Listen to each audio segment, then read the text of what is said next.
Sure, it's cold and sure it's dark, but they can play this game at 3 o'clock in the morning and it'd sell out. That's what makes the Apple Cup so special. We're pleased to be bringing you the 81st edition of a series which began in 1900 live from Martin Stadium.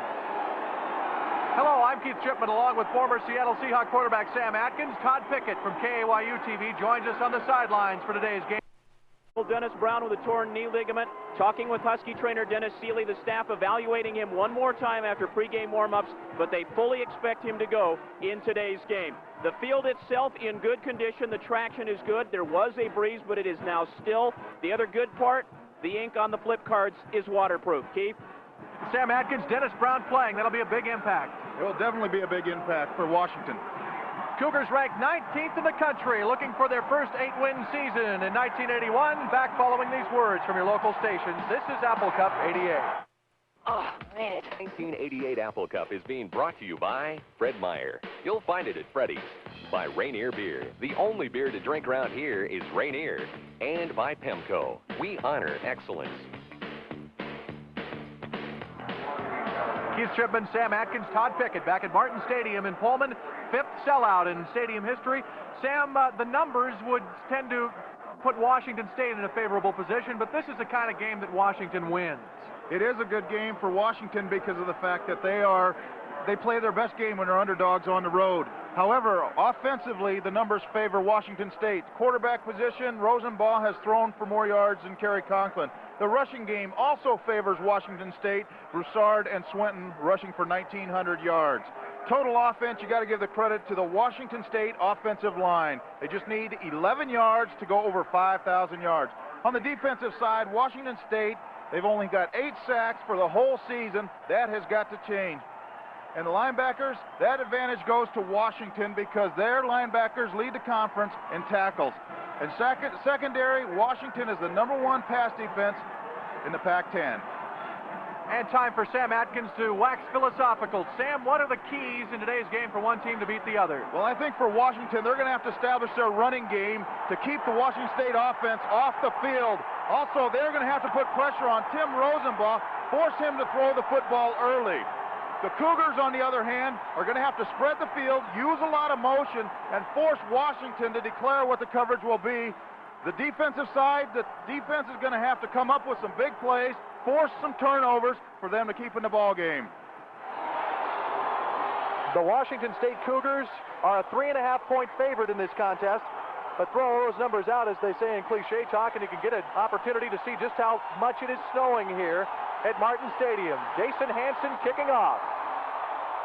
And it'll be Steve Jones, 8 yards deep in the end zone. Washington will start 1st and 10 from their own 20-yard line.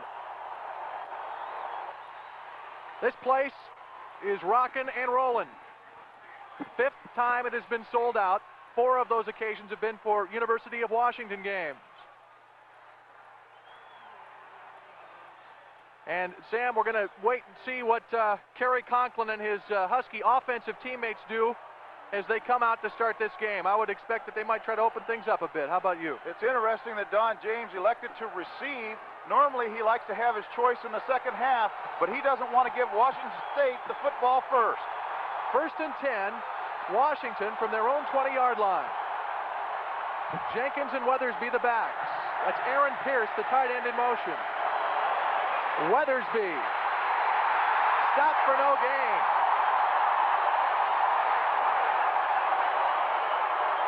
Let's have a look at the University of Washington's offensive lineup.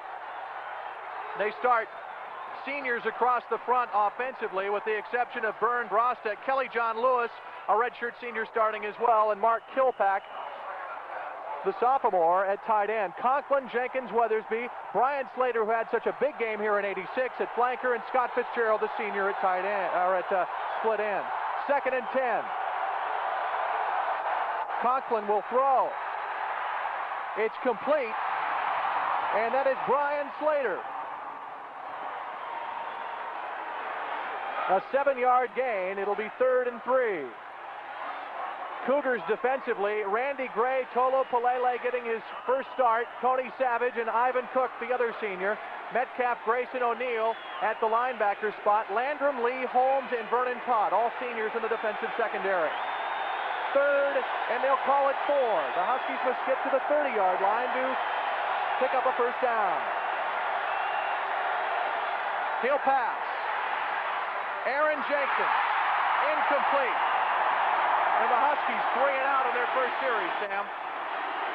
And credit that incompletion to Tony Savage, who was bearing down on Kerry Conklin, forced him to throw that ball with a little more heat than he wanted to, and Aaron Jenkins could not come down with the football. And so Eric Canton will come on to punt for the University of Washington.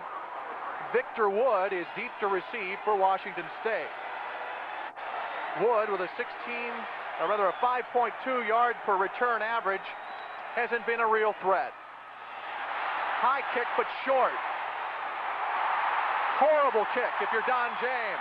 Took a huge Cougar bounce, and Washington State will start from their own 36-yard line. Holy cow, that's not the way you want to begin a game. Definitely not, and Don James was concerned about that yesterday in practice. He says, come on, guys, hit that football, drive it out of the stadium. However, Canton didn't get all of that one. Washington State starts with great field position, and they have scored in 4 ball games on their first drive, their very first possession, and they could have scored in their last 2 ball games, but they have missed field goals. So they move the ball, they come out smoking offensively. Washington State, 1st and 10 from the Husky 36-yard line after a punt of 8 yards. Richie Swinton to the 30-yard line.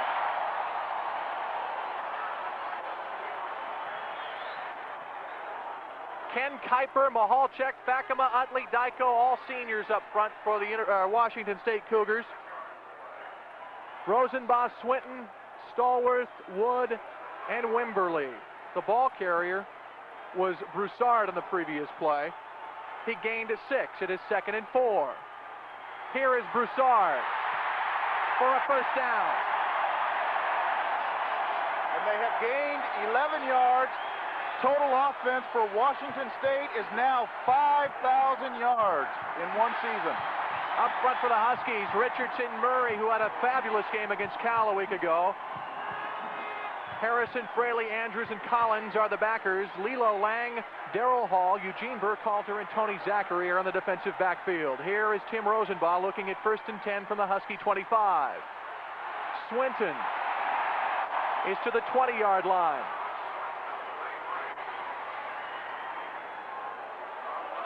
A gain of 5 for Washington State.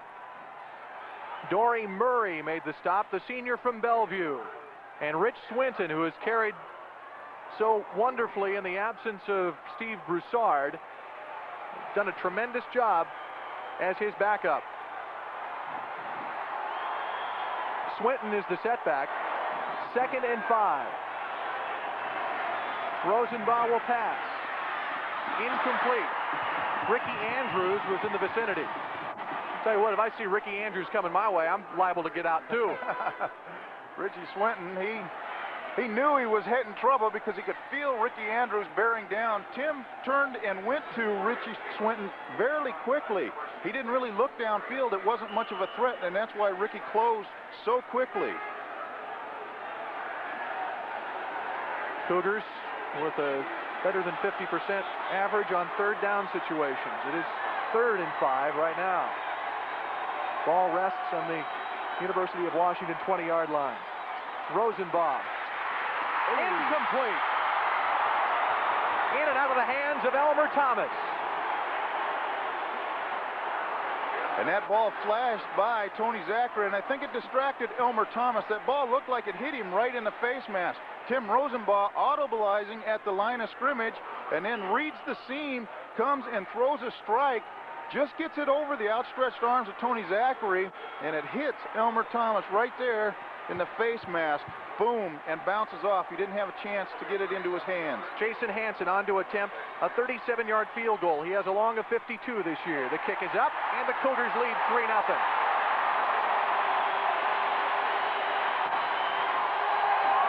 Washington State University has built a 3-0 lead, 11:53 to play. First quarter.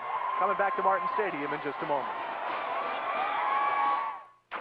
Washington State leading Washington 3-0 after a 37-yard field goal by Jason Hansen. 11:53 to play, first period. Cougars scoring on their first drive before a sellout crowd. And we're live from Martin Stadium in Pullman. Pleased to join us wherever you might be in the Pacific Northwest.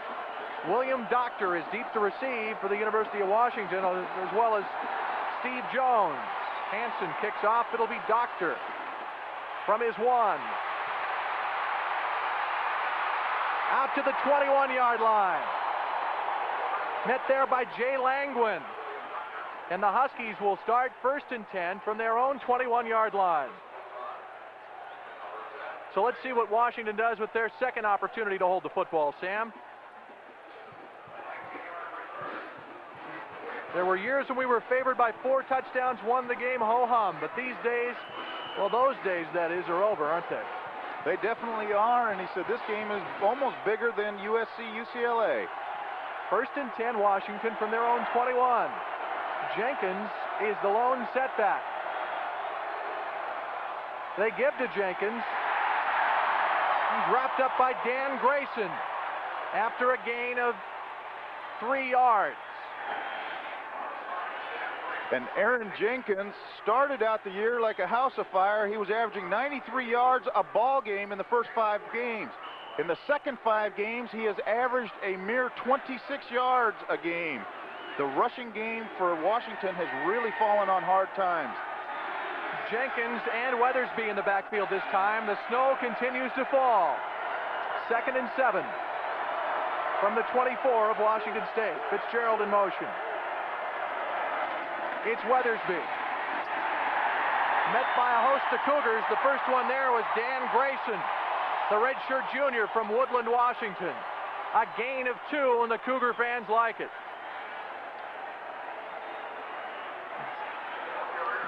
The Washington State defense is swarming to the football, playing very aggressive. There's no push on the offensive line on Washington's part, and that's why Aaron Jenkins and Vince Weathersby are having a little bit of trouble finding running room.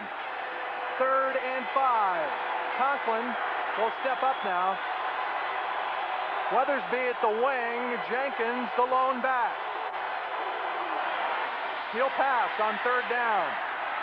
Weathersby. Vernon Todd.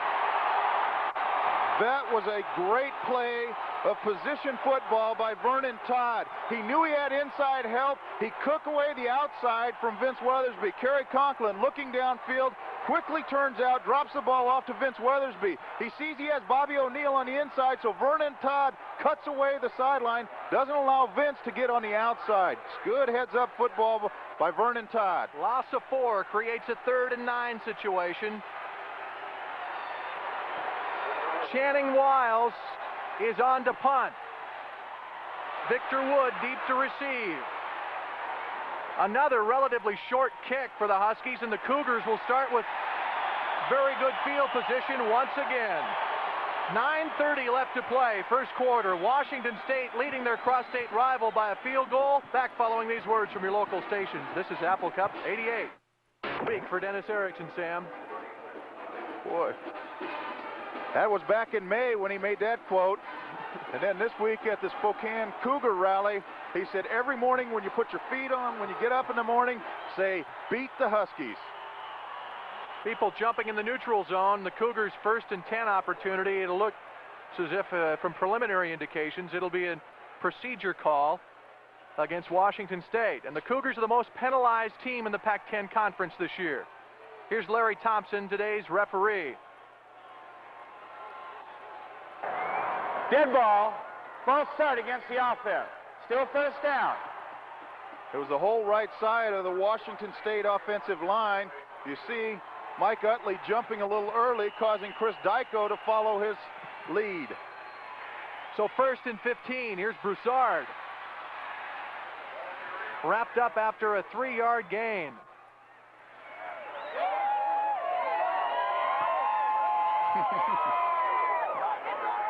Wonder how much antifreeze those guys have there, Keith, just to stay a little warm. Chico Fraley made the stop. Dennis Brown remains on the sideline for Washington.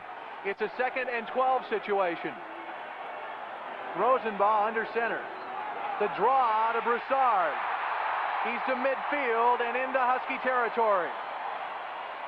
And Washington State electing to keep the football on the ground because Washington defense is last in the Pac-10 against the rush, allowing 191 yards a ball game. And you see, that's just a simple draw play where Broussard runs to daylight. He has to find a hole. Out of Los Angeles, California. 3rd and 4. Just across midfield. Broussard in motion, no backs. Quick. Rosenbaugh, the tight end. Doug Wellsant, fumble, and Washington has the football. Recovered by Brett Collins.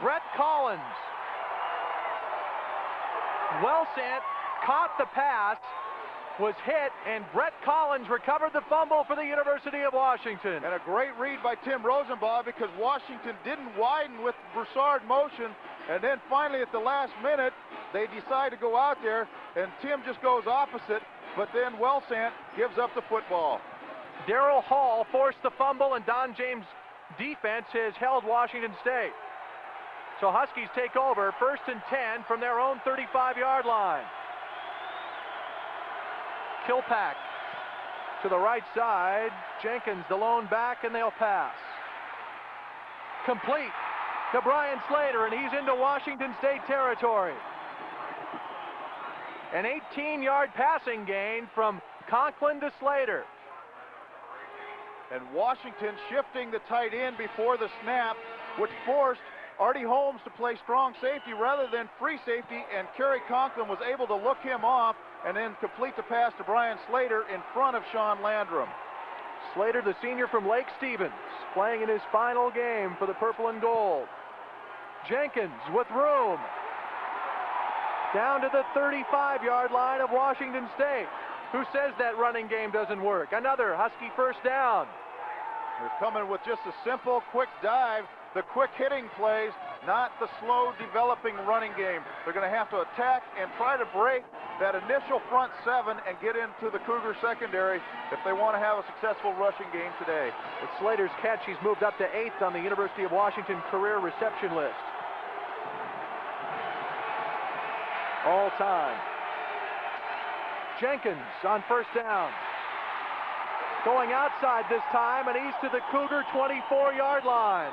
An 11-yard gain, and the Huskies are moving the ball in much the same fashion that Washington State has this year, and that's been on the ground. And Washington State collapses.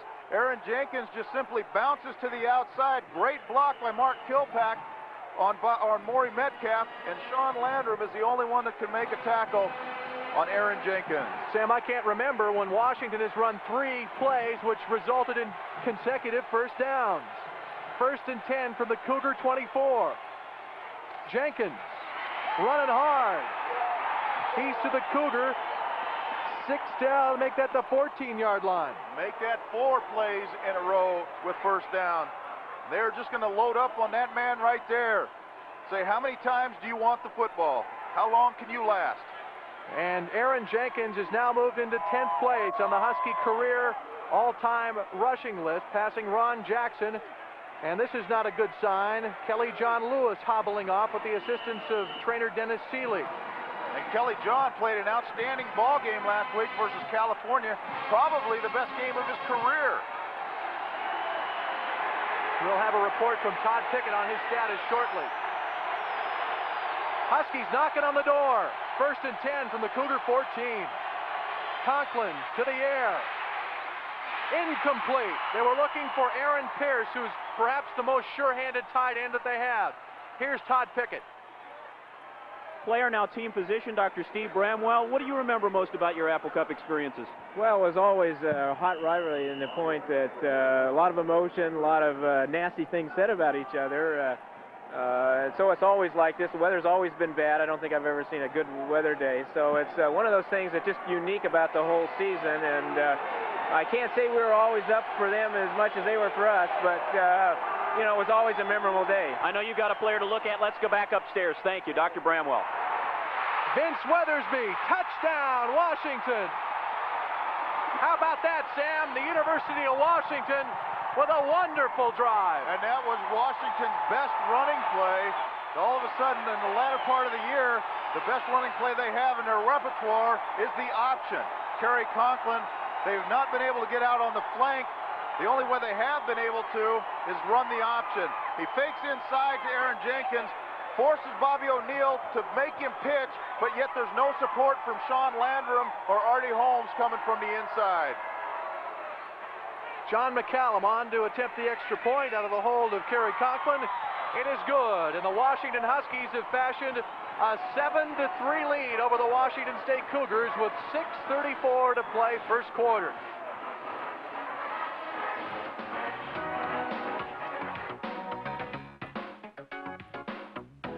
On a Cougar turnover and marched 65 yards to the end zone. Here's the play that put him at pay dirt. Excellent play selection by Gary Pinkel, the offensive coordinator. They set that up by hitting Aaron Jenkins in the middle, and then got that Cougar defense to collapse, and then that shortened the corner for Vince Weathersby to go in untouched. Washington State will receive now. The kick from McCallum. Victor Wood coming up. Takes a high bounce. It'll be taken by Moton. Fumble, and Washington has the football. The Huskies recover, and they're knocking on the door. Chris Moton, the ball bounced high. And now there's some question about whether or not Washington recovered the football. Tell you what, there were all kinds of white jerseys all over that thing. I can't understand how they couldn't recover that ball. My goodness. Well, Chris Moton came out, but the ball hit the ground. The mistake is Victor can't get up there to catch football. It's a live football. Chris Moton goes up to get the ball at its highest point and then can't control the football. It goes between his legs, and then he finally is able at the bottom of the pile to pull the football away. What's Moton doing jumping up for that ball anyway? Because that ball, Washington was bearing down on coverage. If Washington gets that football, that's just like an onside kick, so they get the ball right there. And because of the fact that the ball hit the ground, that allowed the penetration on the kickoff cover team to get down. They were right there, almost recovered. Well, they've given the ball to Washington State, and Don James cannot believe it. And you see right there, that's how close the coverage is, right? So he said, hey, I got to get that football because Victor's not coming up to get the football. And Moton recovered the fumble. Boy, Dennis Erickson, he had enough stress coming in this week. Think what he's feeling now. Trailing 7-3. Cougars start 1st and 10 from their own 16-yard line. Rosenbaugh will go to the air. Intended for Stallworth and just off of his fingertip. Just barely out of his reach. That ball was drifting just a little bit, and that's why Tim just barely couldn't quite adjust. Good throw by Rosenbaugh, but not quite at the angle. Sam, the weather, the snow, who does that affect more offensively? Well, I think it affects Washington State a little bit more because their offense is so much more wide open, and they need a fast track, and this track is slowed down just a little bit. There's fumble. Brett Collins has recovered. Washington now has the football. And that's the second fumble recovery today for Brett Collins. Dave Fakema is slow to get up for Washington State, and the Husky sideline feels another 7 points. Now we got a little brouhaha going on. Cougar bench is coming out. Tony Zachary and Victor Wood appear to be going at it. Isn't that odd? Old high school teammates. That's right. There's a lot of jawing going on and the bragging rights. The ball just simply comes out. Bruiser's coming in, and the ball, because of the cold weather, as he goes to tuck that ball away, it just simply falls out the bottom, and there's no way that they could. Rod Olson didn't even know the ball had come out, and Brett Collins ends up with the football. And so Washington will start 1st and 10 from the Husky 16-yard line, and Dennis Erickson's team turning the ball over somewhat uncustomarily this year, and Washington's defense has to be credited. I'm sure they're forcing a lot of that.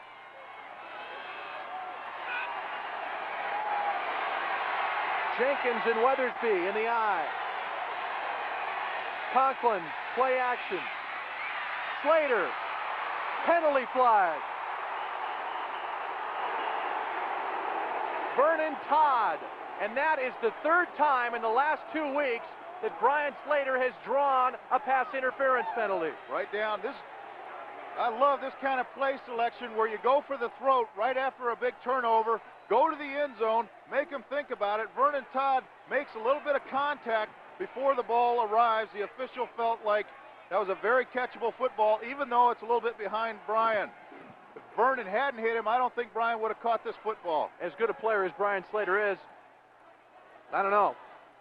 That's a tough call for Washington State fans, but Huskies will take advantage of that. They'll march it all the way down to the 2-yard line, and that's normally a gimme. Pass interference against the defense.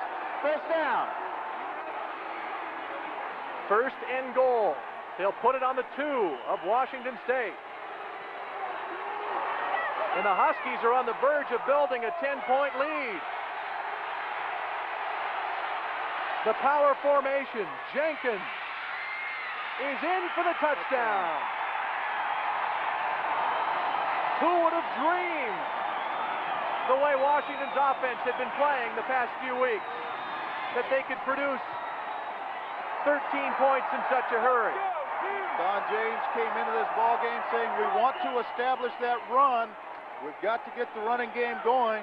The running game is producing for him. 2 plays on that scoring drive, the pass interference and the power sweep to Aaron Jenkins, who gets hit by Danny Grayson and Artie Holmes, but still manages to get into the end zone.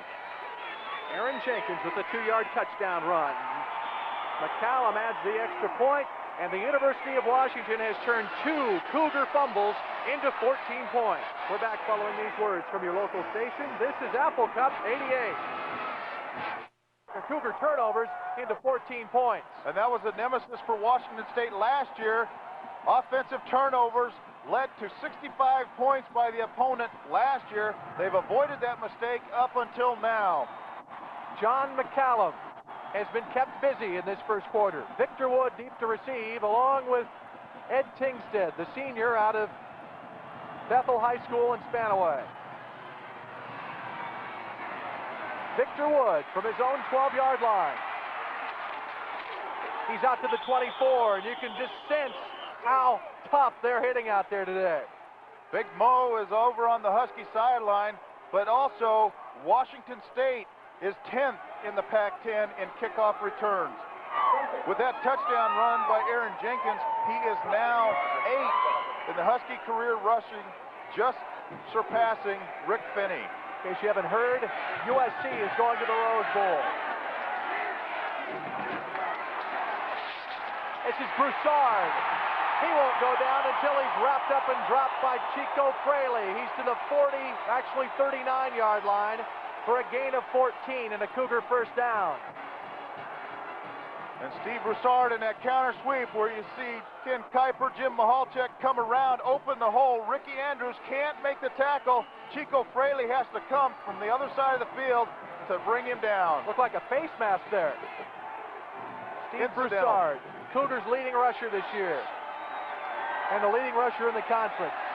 Lots of time for Rosenbaugh. He's to the 40 for a gain of 1. Doreen Murray was there.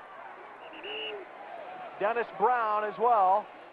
Dennis Brown will be a big factor in this game if he gets rolling. And Washington, their front 4 were just kind of playing passive and not trying to get up the field, trying to keep Tim Rosenbaugh in that pocket. Dory Murray had a career day last week versus Cal, 20 tackles. Tim Rosenbaugh having a career year for Washington State on 2nd and 9.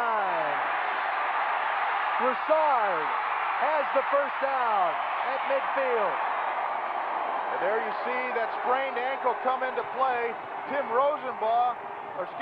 Broussard was trying to cut up the field, but that's a bad right ankle. He's only running at about 80% right now.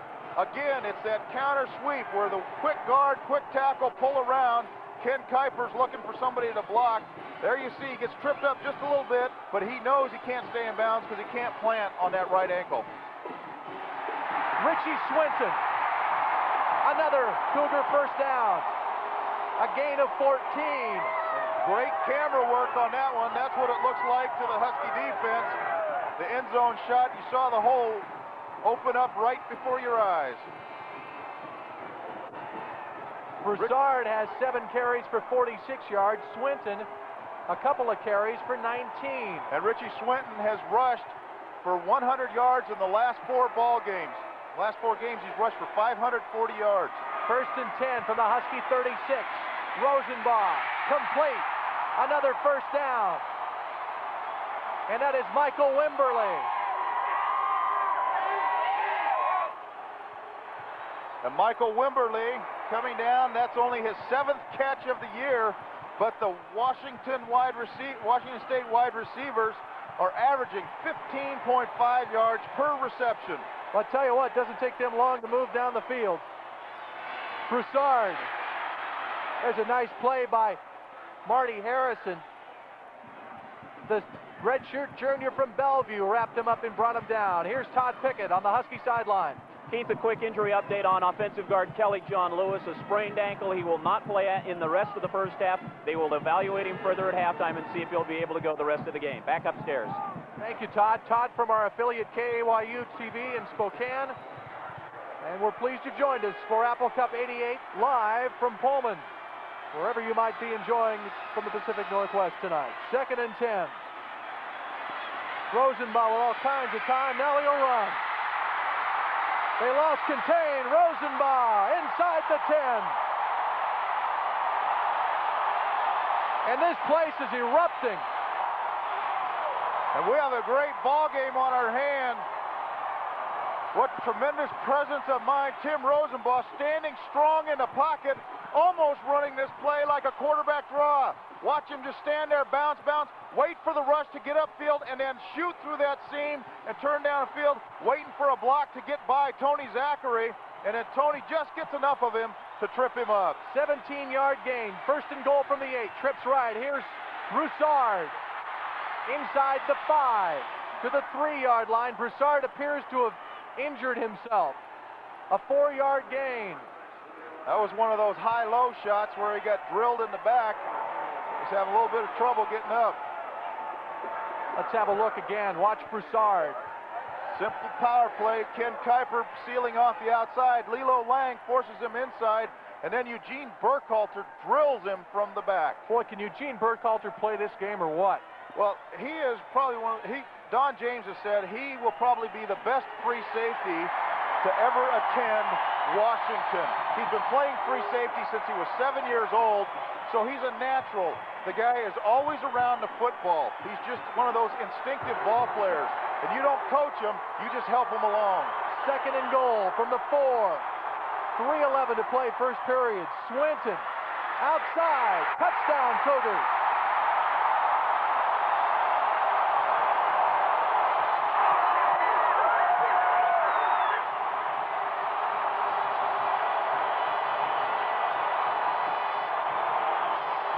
We might be looking at a 70-68 game by the time this track meet ends. Richie Swinton running that counter sweep. Quick guard, quick tackle, seal around. Chico Fraley gets blocked just enough so that he can't turn out and knock Richie Swinton out of bounds. Richie gets in for a touchdown. Canoga Park, California, the home of Sam Atkins. They spelled Canoga wrong. It's C-A-N-O-G-A. Well, you're the only one that knew that. The snap is fumbled. Worley on the run. He's not in. Oh. And so the conversion fails. Big play. It was Rob Worley, or actually Rob Myers holding, and he did not get in. Boy, barely he did not get in. He was knocked out just before the ball broke the plane. He went out of bounds. He was sprinting for the corner. That's the first bad exchange that Washington State has had this year from the standpoint of a point after touchdown attempt. See, they just simply dropped the football, so he takes off for the end zone, and right at the corner, Art Malone knocks him off. The ball never crossed the plane of the goal line, so it is not a good conversion. And so the Cougars failed on their conversion, and it's a 14-9 ball game with 3:05 to play. Rob Myers, the punter, is the holder on point after touchdown attempts. And that's the way you don't want to get your face on television, I suspect. the Husky Rally Squad is here, along with the University of Washington Marching Band. About 3,700 tickets sold through the University of Washington, and we see a lot of purple and gold scattered throughout the area, so I'm sure there were some tickets purchased through Washington State's ticket office as well. Jason Hanson to kick off. Jones and Doctor deep to receive for the University of Washington. Doctor will bring it out. William Doctor out to the 33-yard line. And that's one of the finest returns William Doctor has had this year, a 34-yard effort, taking it 2 yards deep in his own end zone. And Stevie Jones was running back to tell him to stay in the end zone, so he lost a blocker, but he just simply made it on his own. And now he's running off with him saying, good job, good job. Yeah, that's what I was trying to tell you to do. I just didn't think you were going to be able to hear me. And so Washington takes advantage of William Doctor's expertise, the freshman from El Paso, Texas. They have good field position to start this drive. 1st and 10 from their own 32. 3 minutes to play, first quarter. Conklin upstairs, looking for Brian Slater. Oh, nearly picked off. That is Vernon, check that, that's Sean Landrum. But Brian Slater was open, Sam. He had Landrum beat by a couple of steps. Just Kerry Conklin didn't put enough air under that football, which allowed Sean Landrum, who was running with Brian Slater stride for stride. The ball's on pretty much a line, which Landrum comes in, cuts the ball off so that Brian Slater can't get it. Washington, wishes he could have that one back. Oh, and they've opened up the offense a bit, too. The running game allows them to do that. 2nd and 10 now from the 32. Conklin is 3 of 5 passing for 19 yards. Jenkins and Weathersby the backs. It's Weathersby. Out to the 38-yard line. A gain of 6 on the play. It'll be 3rd and 4. And let's visit with Todd Pickett, who's roaming the Husky sideline. Keith to go back to the point after touchdown play. Myers, simply like a shortstop, took his eyes off the ball. He was ready to set it down on the tee, took his eyes off it. That's why he missed the snap. Back upstairs. Cardinal sin for a place kick holder. It's loud now on 3rd and 4. Cougar fans on their feet. Conklin will pass. To the 40-yard line. He's shy of the first down. Conklin to the 40. He ran about 10 yards to gain 2. It'll be 4th and 2. And Washington State maintaining their leverage, not allowing Kerry to find an open receiver. They see that Kerry's already made up his mind. Danny Grayson runs him down from his middle linebacker position. Kerry's trying to buy time to get outside on the pocket. It's kind of an option run pass. Kerry tucks it down, but can't make it. Channing Wiles is on to punt. His last a 33-yard effort. Eric Canton had an 8-yard punt early, and we haven't seen him since. Victor Wood will let this one bounce. Takes a Husky roll inside the 15. Down to the 11-yard line. And that was a very good punt by Channing Wiles, kicking away from Victor Wood.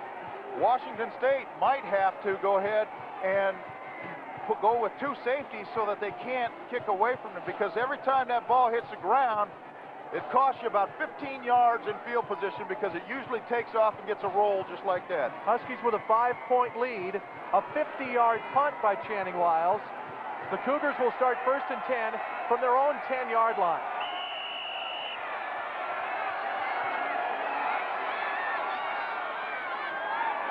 Rosenbaugh will throw, incomplete. The intended receiver was Doug Wellsant, the tight end, and Rosenbaugh ended up on his keister. And that's why the boos are roaring out of the student section here at Martin Stadium.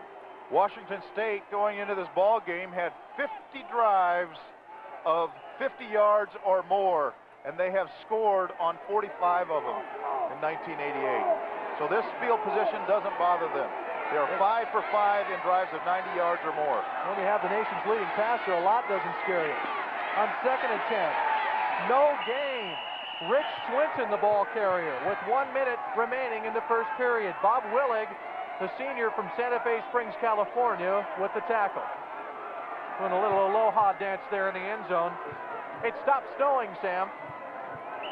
That it has, and that surface kind of, it doesn't get real slippery when it's wet. It's very good artificial surface. Matter of fact, Don James said this surface isn't as bad, perhaps, as Oregon's because it's more slippery in inclement weather. On 3rd and 10. Intercepted.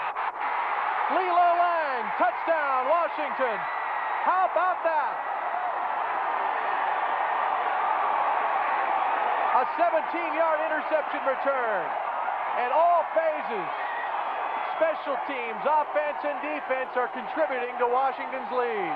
Right now, it's a total team effort. Tim Rosenbaugh simply staring down the receiver. Lilo Lang reading his eyes. You see Tim looking down the middle. There he goes, staring him all the way. And Lilo Lang running stride for stride with Victor Wood, has tremendous position. Actually, I think Tim thought that he could get the ball in there on the strength of his arm. Actually, a 20-yard interception return. McCallum connects on the extra point, and with 29 seconds to play in the first quarter, the Washington Huskies have built a 21-9 lead over Dennis Erickson's Washington State Cougars. And this, I guess, is what makes you take on that stress, Sam. That's exactly right. Right now, what he's saying is, okay, what can I do to get my ball club to settle down, get back in this ball game? Because Tim Rosenbaugh is going to have to maintain his composure and direct that offense. He can't turn into a hothead like he did last year in the ball game and then end up letting it get out of hand. Lilo Lang, there's a shot of him. Probably the most consistent defensive back this year for the Washington secondary. And he was a quarterback when he came to the University of Washington. You can see Ivory Randall trying to get those Husky fans who are located in the end zone fired up. USC going to the Rose Bowl. They defeated UCLA 31-22 today and will meet Michigan on January 2nd in Pasadena. The Wolverines beat Ohio State, John Cooper's team, 34-31 this afternoon. That's a comeback by John Cooper's team, though. They were down 20-0 at halftime. That may have saved, well, maybe his house anyway. Not sure about his job just yet. Kingstead back with Victor Wood. It's Wood from the 2. Out to the 20-yard line. Actually, they'll spot it shy of the 20, so they'll call it the 19 with 24 seconds to play first quarter. Cougars not used to being behind.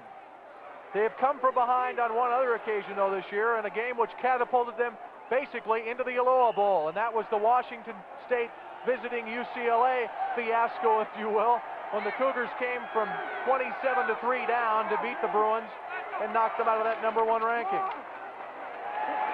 Broussard across the 25, out to the 27-yard line for a gain of 8. And Dave Fakema is down on the ground. He's playing with a very bad knee. His cruciate is gone, and he and Paul Wolf have both traded knee injuries this year. He just decided, hey, I'm not going to, it's this late in the year, I'll have surgery after the season. So he's playing with that brace on his knee. Very courageous effort. Paul Wolf is into the lineup now. Rosenbaugh, 2 of 7 for 26 yards passing. Broussard, very near the first down. Chico Fraley in to make the stop, and the first quarter has come to an end. The Washington Huskies have built a 21-9 lead. Apple Cup 88. We're back following these words from your local station. This is Apple Cup 88. Snow beginning to fall once again here in the Palouse Martin Stadium. We are live. Apple Cup 88, the 81st meeting between the University of Washington and Washington State Cougars. It has not been a pleasant first half for this young man, Tim Rosenbaugh, the redshirt junior out of Pullman High School by way of Helena, Montana. Also Mount Vernon. Spent some time early in his life in Mount Vernon, Washington. Here's Broussard. Fumble. Washington recovers the fumble. And so the Huskies have forced a third Cougar fumble. Dennis Brown, the big guy, along with Ricky Andrews, who forced it. Ricky Andrews said earlier this week, they're going to my bowl game. They're going to my home. And I'd like them to go there with a sour taste in their mouth. I will not make it easy for them. But what that's going to do is force Dennis Erickson out of his game plan. He's going to have to start going to the air and get back in this ball game. The Huskies with the football, 1st and 10 from the Cougar 27. Jenkins inside the 25. A penalty flag is down. And it appears there will be an illegal motion call against the Huskies of Washington. The illegal motion was on Aaron Jenkins, who was anticipating the snap count and kind of got a rolling start. I thought he was going to get away with it because the official threw the flag so late. I figured he was just going to let it go. But he ended up getting the flag out of his pocket. It was frozen in his pocket. He had to yank twice to get it out. I'll tell you what, Washington plays this well offensively at 4 o'clock in the afternoon. Don James liable to schedule every game at night next year, isn't he? 1st and 15. Boise State trailing Idaho 26-20. That's a final. Idaho beats Boise State 26-20 today. A matchup between two former Husky assistants. We'll talk more about that in a little bit. They called that the biggest game in Big Sky history. 1st and 15, the ball back to the 32. Conklin upstairs. Incomplete. Mark Kilpack, the intended receiver. Kilpack earned the starting job after Bill Ames went down, and the sophomore from Beaverton, Oregon just couldn't find a handle. Kilpack was wide open. Washington State had 7 guys around the line of scrimmage. Kilpack escaped the line of scrimmage untouched. He was kind of surprised when Bill Ames went down. He ends up with the job. He visits Bill Ames at the hospital. Bill says, "You can have the job until I get back." Ames, of course, grew up in Spokane and went to Washington. 2nd and 15.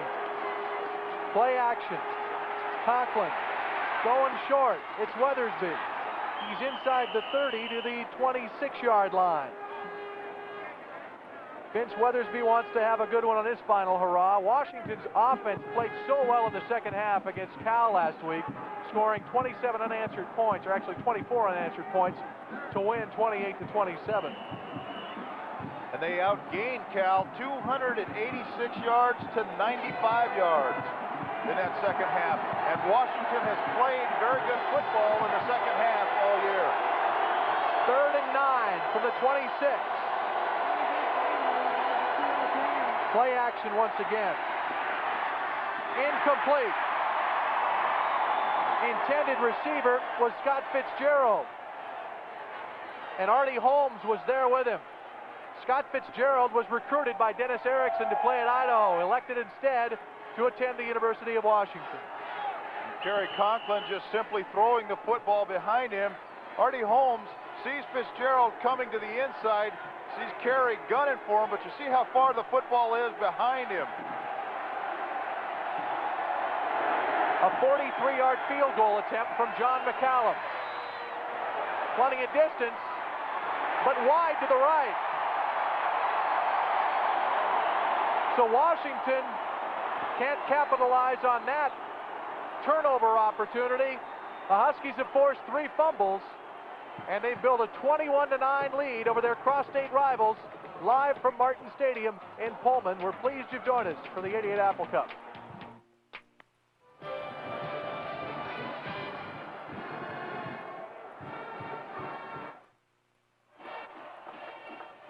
This is the 81st playing of the Apple Cup game. The Washington State Apple Commission began sponsoring this event in 1962, so officially this is the 27th Apple Cup.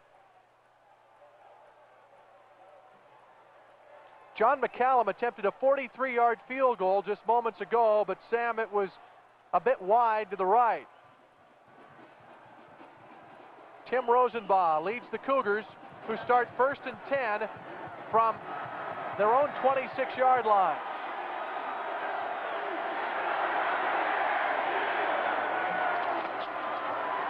Rosenbaugh will pass. Tim Stallworth. into Husky territory to the 33-yard line, and a penalty flag on top of it. That may have been a face mask. And Washington State's offense, so volatile, is on the move.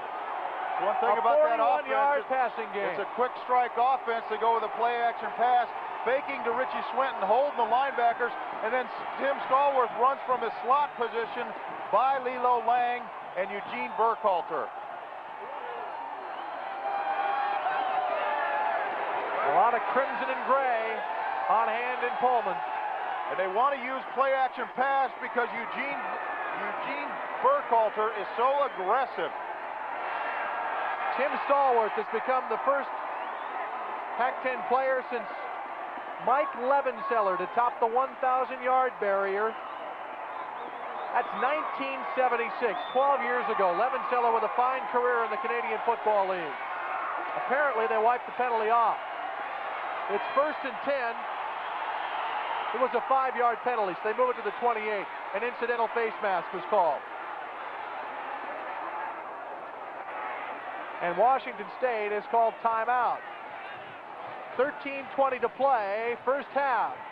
Washington 21, Cougars 9. Back following these words from your local station. This is Apple Cup 88. A new way to shop and save has come to Kent. It's the new Atkins, Todd Pickett on the Husky sideline, live from Martin Stadium in Pullman. The fans have braved the wind and snow and rain, and they're here to watch their home team, if you will. Have a look at that. Their favorite receivers. Favorite targets. You know, a quarterback usually finds a guy that he can count on every time and knows what that guy's going to do. They're on the same wavelength, and you see the two pairs right there. 1st and 10 Cougars from the Husky 28. Swinton inside the 25 to the 23-yard line. It'll be a 5-yard gain. 2nd and 5 situation now. Ricky Andrews, Chico Fraley made the stop. And here's Todd Pickett. Dave Facama's knee went out on him. They're going to let him rest, and then it'll be up to him to decide whether he wants to play again. After the last turnover, Tim Rosenbach gathered the offensive unit on the sidelines and chewed him out a little bit. As a result, the Cougars moving the ball a bit better. Back upstairs. Richie Swinton, 5 carries for 29 yards, now over the 1,000-yard mark in all-purpose rushing. Here he is again. Running hard inside the 15-yard line.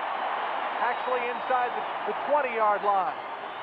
Oh, he's inside the 15. I just got to get my eyes formed here. It's not even snowing. Your contacts are frozen. Richie Swinton running very hard.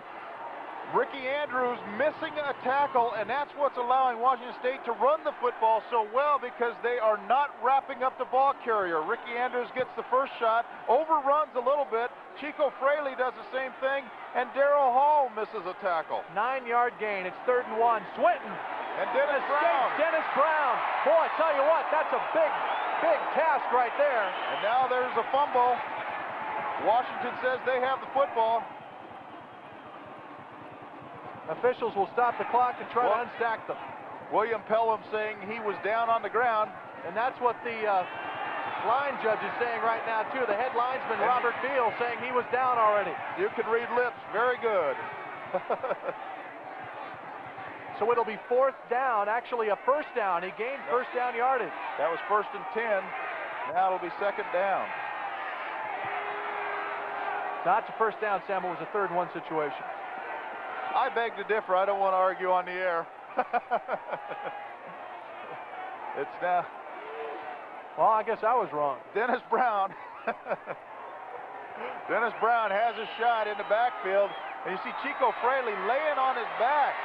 Boy, that ball came out when Chico was on his back. That was definitely a fumble.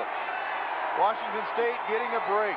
Huge break for the Cougars, who, if they intend to stay in this ball game, need to score now. It is 2nd and 7. Rosenbach chased out. This time he'll eat it. Driven out of bounds at the 10-yard line. They'll say the 11. Dory Murray got to it, along with Ricky Andrews. Tim Rosenbach learned his lesson because he had a similar situation on the same part of the field, broke out of the pocket, and threw across the field for an interception against Arizona State. This time, he decides to go ahead and keep the football rather than risk an interception. They've given Washington the ball enough in this first half, 4 times. Is Ricky Andrews, the Pac-10's leading tackler. It is 3rd and 7 from the 11 of Washington. No backs. Touchdown, Washington State. There's his favorite target, Tim Stallworth. Man-to-man defense.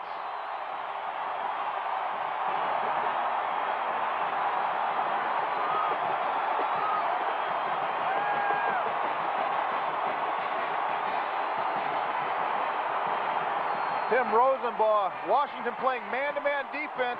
Tim knows that. He looked to his right to get Chico Fraley out of the way and create a throwing lane so that Tim Stallworth could get his 8th touchdown. Tim Rosenbaugh moving Chico Fraley just enough to get the ball in there in front of Lilo Lang.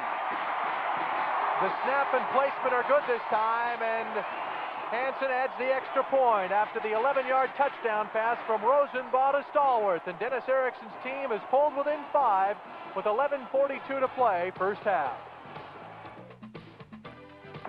We're pleased we're able to bring you this game live throughout the state. Wherever you might be in the Pacific Northwest this evening, we hope you're enjoying Apple Cup weekend. Jason Hanson kicking off once again after the 5-yard penalty. A squibbit through this time, and it might be on its way out of bounds again. Indeed it is, same place. And the official also is back at work breaking up a fight. Boy, look at Dave Arnold, Yeah. special teams coach for Washington State. Whoa. Yeah. Giving him an earful. Yeah. He just wanted to know how Jason's mother was doing and making sure he had a soft enough pillow in the dorm. Because if he does, he's going to change it. Oh, little Jay Langwin getting in. There's that official.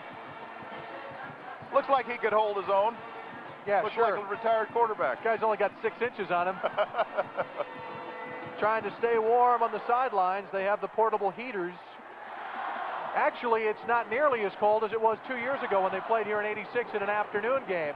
Don James mentioned yesterday during the Husky walkthrough at Martin Stadium, it's about 30 degrees warmer than it was that time, and indeed it is. We've seen snow today, but it's rather mild. Yeah, but he also finished the sentence and said, but don't tell anybody that. Yeah, true.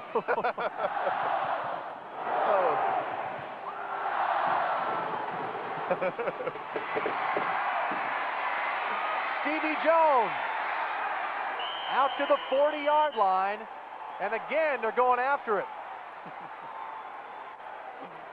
The special teams players seldom get a chance to strap it on and really go after him, and boy, I tell you what, we're seeing a lot of little isolated shoving matches taking place. Stevie Jones has given Washington good field position, as has Jason Hanson's inability to keep it in bounds. Washington State has 116 yards rushing, and Washington allowing 191 yards a ball game. 1st and 10 Huskies from their own 40. Jenkins, the lone setback.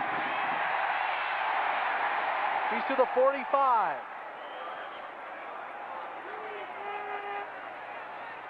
Gain of 5 for Jenkins. It'll be 2nd and 5 now.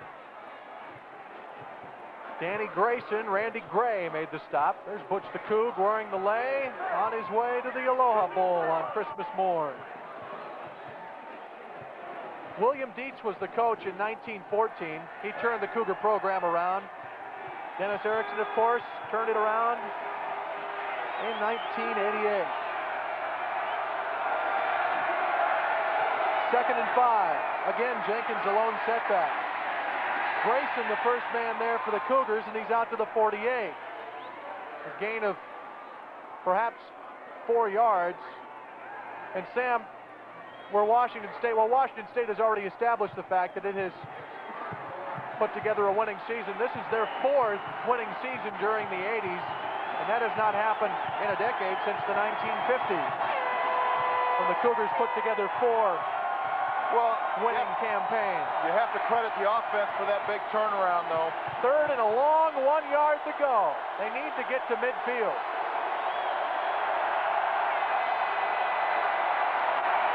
Boot. Conklin will bootleg and pass. incomplete. It appeared that Slater got hung up with Vernon Todd, but that ball may not have been catchable, Sam. No, it was not, because Mark Ledbetter from Newport High was bearing down on him. And Kerry Conklin pulled up. He's coming out. It's a good call, bootleg. They buy a little time. Brett Weesey coming out. He can't quite. You see Ledbetter come in and put a shot on Kerry Conklin. Channing Wiles is on to punt. It'll be 4th and a long one. And might Wiles try to throw the ball? I doubt it.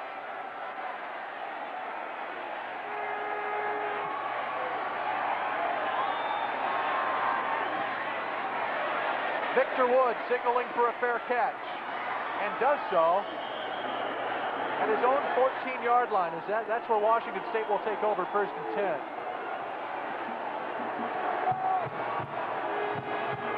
37 yards, actually 36-yard punt from Channing Wiles, who's performed rather admirably since taking the place of Eric Canton, who started with that 8-yard punt.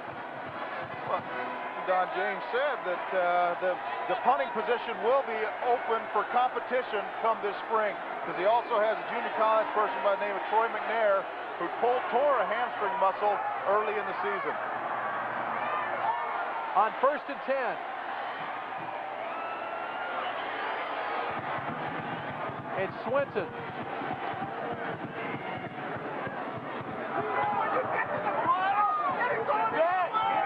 That's John L. Smith.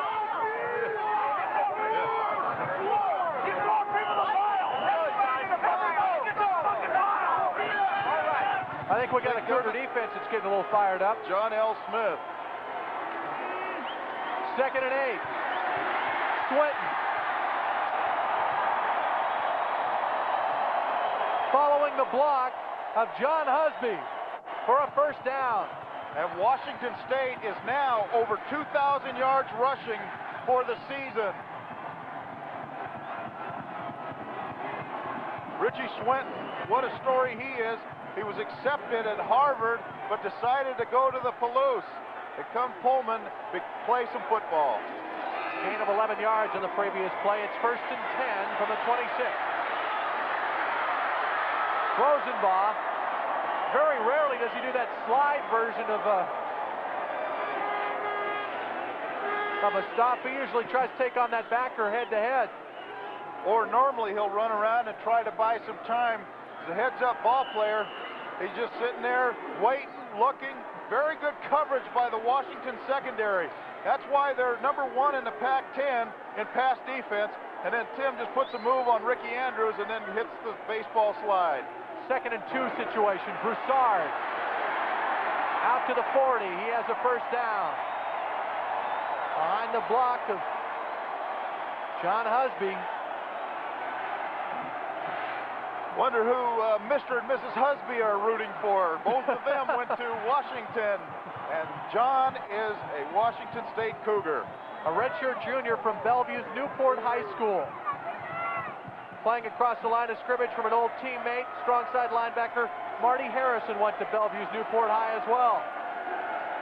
Rosenbaugh will pass. Incomplete. He bounced it in front of Tim Stallworth. That's what happens when a quarterback comes out. He was rolling, and he saw Tim Stallworth open. He sat there and said, I got to get him the ball real quick. Didn't get under control and simply drove the ball in the ground. Little worm burner. Jim Rosenbaugh now 4 of 10 for 78 yards passing. Well below his efficiency average. Marty Harrison just gets off the field. It's 2nd and 10. All kinds of pressure from the Huskies. And Rosenbaugh airmails it to save a sack. Doug Wellsand was in the vicinity. We're not sure if he was in the same zip code, but he was in the vicinity. And excellent coverage by the Washington Huskies, playing a zone defense. But the big thing that they did, the key to that, was they took away his outlet, which forced Tim Rosenbaugh to go to the opposite side of the field. You see the linebackers taking away the hook zones, and then Tim gets pressure and just simply has to throw the football away. Good coverage by... So on 3rd and 10, Washington State will go to work. Rosenbaugh passing. Wilson for the first down and into Husky territory. 12-yard passing game. Doug Wellsant, the redshirt junior from Ritzville. He's back healthy again. He had a quad sprain against Stanford. That's his 22nd catch of the year now. The tight end has become a very important part of the Washington State passing game. First and 10 from the Husky 48. Rosenbaugh using that muffler to keep the hands warm. Broussard, and he's met at the line of scrimmage by Chico Fraley, redshirt freshman from Rowan Heights, California. That's odd to see the crimson jacket and the gold gloves. It's the only color they came in.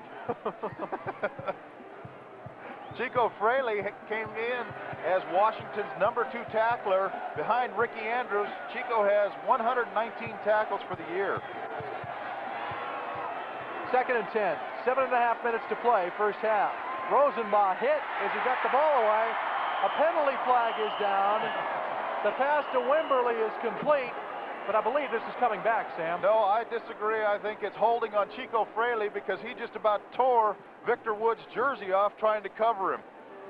Watch Travis Richardson come in from the right inside backer spot and lay a blow on Mr. Rosenbaugh here. And that's almost as good as a sack, because when a quarterback starts getting hit after every throw, he picks up the pace just a little bit and starts rushing the football so that he can preserve his body. He's been very fortunate in that he has not been injured during his career at Washington State, aside from maybe a few bumps and bruises. And speaking of injuries, whoa! I guessed right. You sure did. That was a guess, I'll tell you. Boy, Victor Wood's jersey. Loss him down, third down.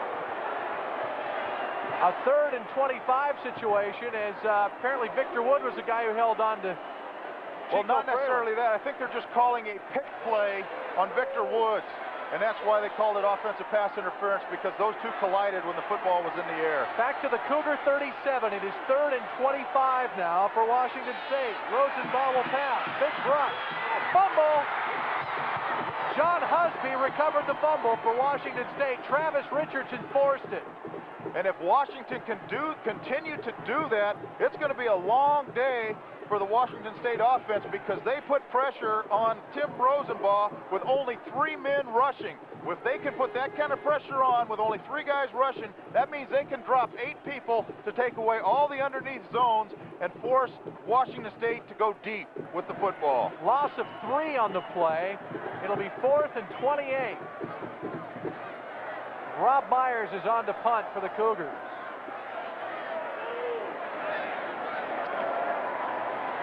William Doctor, the lone receiver, high kick. Fair catch signaled for. Fumbled, out of bounds, and a penalty flag has been thrown. At about the 28-yard line. Sam, what do you think that's going to be? I don't know if he's going to call fair catch interference, but if he does, I don't agree with the call.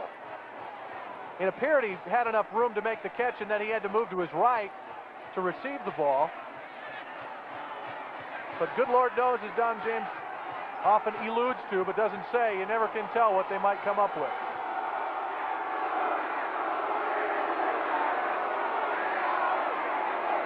Let's hear what Larry Thompson, the referee, has to say. Let's see. Interference with the No opportunity way. to catch the kick. 5-yard penalty. Let's see if we can get a replay of that one, because Randall McDaniel is the one who runs. He goes by him. See, he doesn't even come. He's got more than 2 yards. That's a terrible call. Creative officiating. That's right. He's got to give him 2 yards. Apple Cup 88 from Pullman. We're back following these words from your local station. This is Apple Cup. Plays have been run. Aaron Jenkins gains 6 yards, and James Compton has just carried into Washington State territory. Sam, let's take another look at this play. James Compton into the ball game because Aaron Jenkins, I believe, lost his contact. But you see the great block by Aaron Pierce, and Compton just a bulldog, a bowling ball from Texas. And he's their short yardage fullback. That's his longest run of the year. 19 yards. He's got 13 yards for the year. James Compton at fullback. It's Weathersby at the tailback spot. Here's Aaron Pierce in motion. 1st and 10 from the Cougar 41. Flea flicker. Conklin going long. Brian Slater, the intended receiver. It's batted away by Artie Holmes. Nope, check that. It's Sean Landrum who knocked it down. And Sean Landrum wasn't fooled one bit. The old flea flicker run into the line of scrimmage. V-Dub takes 2 steps, turns around, pitches it to Kerry Conklin. But Sean Landrum just turned and made a beeline, and he ran a better post pattern than Brian Slater. Slater was the intended receiver, and it is 2nd and 10 now from the 41-yard line. Boy, Washington has really opened up the offense, Sam. Made for an interesting first half. 21-16, Washington leading Washington State, 5 minutes to play. Conklin on the option to the 35-yard line for a gain of 6. Bobby O'Neill made the stop. I wonder who he's rooting for. I wonder what his parents think. Yeah. He's just doing his homework for Partying 101 over here in the Palouse. 3rd and 4. Aaron Jenkins indeed had a contact lens problem. He will return, and he is back in the ball game right now. 3rd and 4. Conklin says he can't hear. And it's Kerry Conklin's job to try to keep the crowd quiet. He has to turn to the referee, Larry Thompson, and ask for silence. I think Kerry Conklin walked up to the line of scrimmage and saw the 25-second clock down because it really wasn't that loud, but I guarantee you it's going to show on the Richter scale the next time that he comes to the line of scrimmage, because there was only 1 second left when he said, nope, hey, I can't hear, ref, so Larry stops the clock, and it's so 0-0. So he saves a delay of game penalty. Great coaching, huh? Oh, talk about being on top of everything. Now listen to the crowd.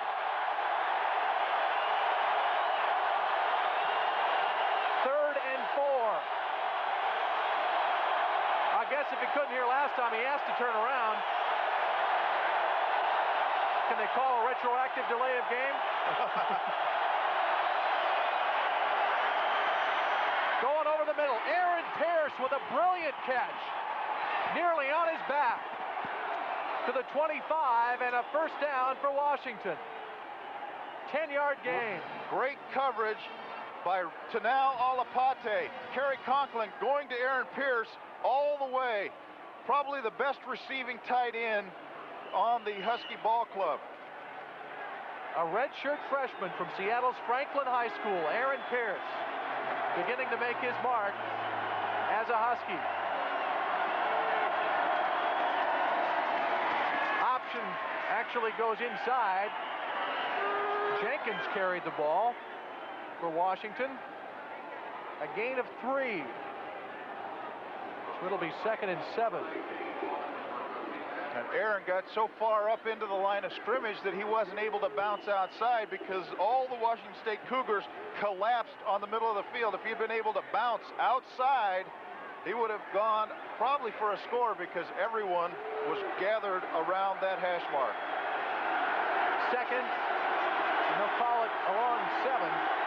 Ball on the 23. Weathersby behind Zandowski. He's to the 17-yard line. Dan Grayson made the tackle, and Washington has fashioned a nice little drive here.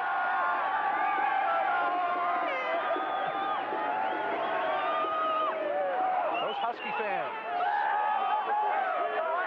Aaron Jenkins, Vince Weathersby, the main ball carriers. Jenkins carried 9 times now for 59 yards. Weathersby 5 times for 25.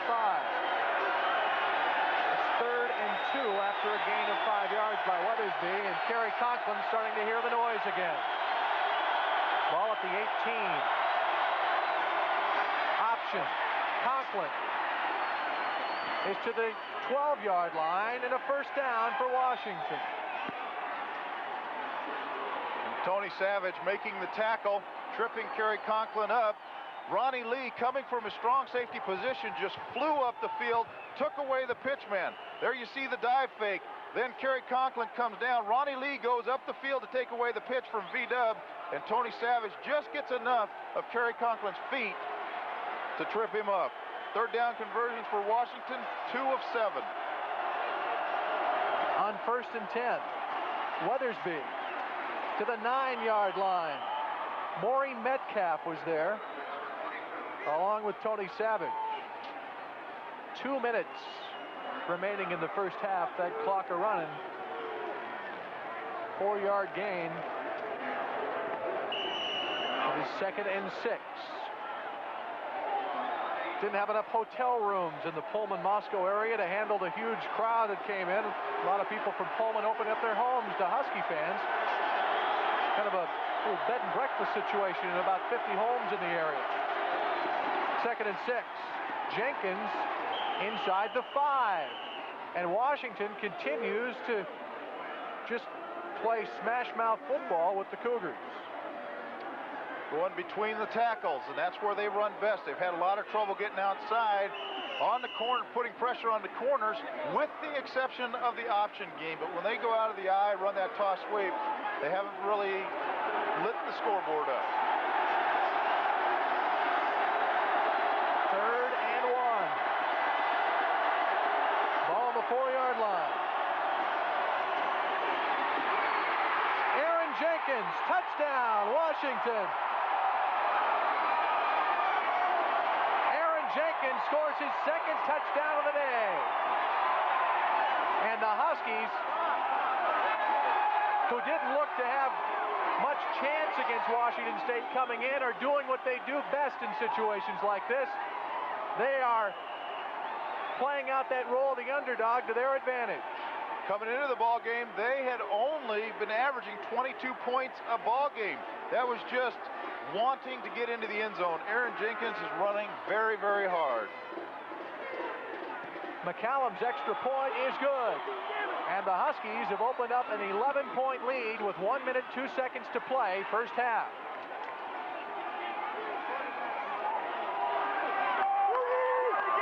A 66-yard drive. A 12-point lead at 28-16. And in the last 4 quarters, the Husky offense has come to life. They have really done an excellent job of mixing it up. They have kept Washington State on their heels. They'll run the option. They'll run the option wide, wide, wide, and then come back and hit it up the middle, hit it up the middle. See Aaron Jenkins running that power sweep again from the wishbone formation. Gets hit at the 1-yard line by Ronnie Lee and Artie Holmes, and just drives both of them across the goal line for a touchdown. And nice so Washington State will still have to play that catch-up football. A 4-yard touchdown run for Jenkins. He's having some kind of day for Washington. 11 carries for 68 yards now and a pair of touchdowns. McCallum will kick off, and Washington State's offense would like to get on the field and do something in the final minute of play here in the first half.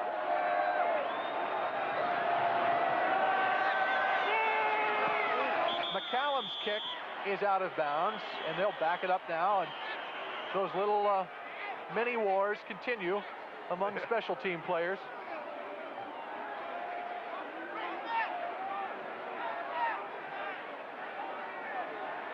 Here's the Husky scoring drive, 11 plays, 66 yards, consumed 5 minutes and 12 seconds. And that was a very nice drive, mixed it up very well. Tell you what, the Husky offense has been most impressive in the first half. I think the best play of that drive was the 3rd and 5 pass to Aaron Pierce, who caught that ball falling down. It was a great play by Washington State. Nice coverage, but a great catch by Aaron Pierce. You got to think Aaron Pierce has a very bright future at the University of Washington. Miles Corrigan, the tight end coach, said he's the greatest athlete that I have ever coached. Now that's pretty high praise. Well, and where does that place a guy like Bill Ames? May he be moving once again from another, to another position. He's already played quarterback and on the defensive line, and thought he had found a home at tight end. I think he will too, because they like to run a lot of 2 tight end offense. They've got all 3 tight ends coming back, so they're in a sweet situation as far as the tight end for the Huskies. McCallum to kick off. Huskies lead the Cougars 28-12. Victor Wood. reverses field. Penalty flag. He's out to the 28-yard line, but there is a flag on the play. And normally on those old kick teams, good things don't happen for the offense. We'll see what the officials have to say after they huddle up.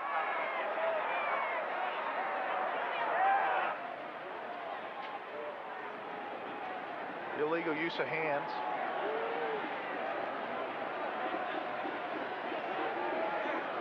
On the offense.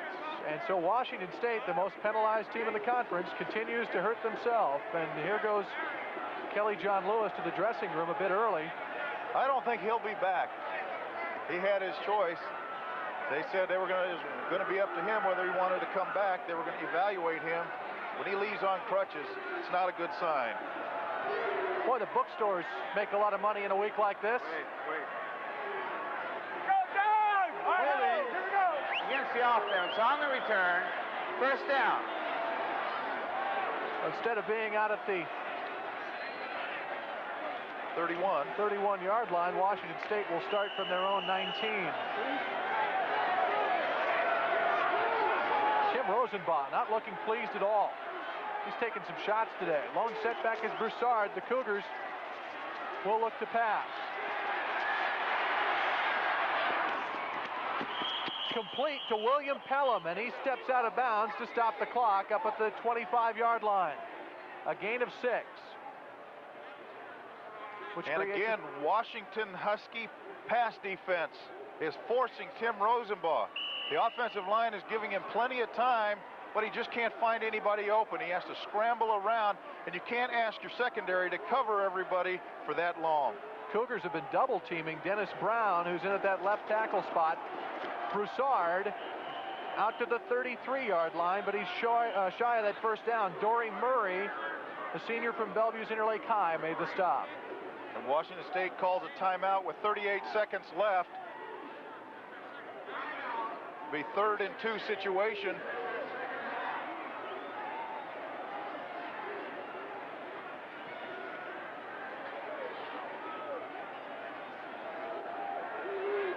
At halftime, we're going to get you up to date on all of the Pac-10 games that were played today.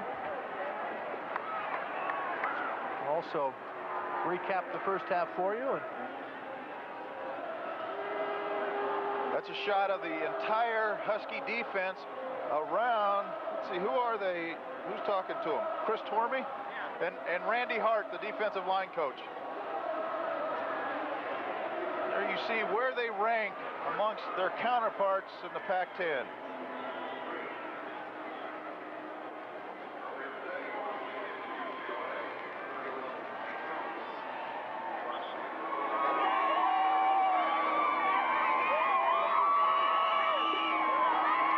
Again, it's still rather mild here in Pullman. It's not real cold.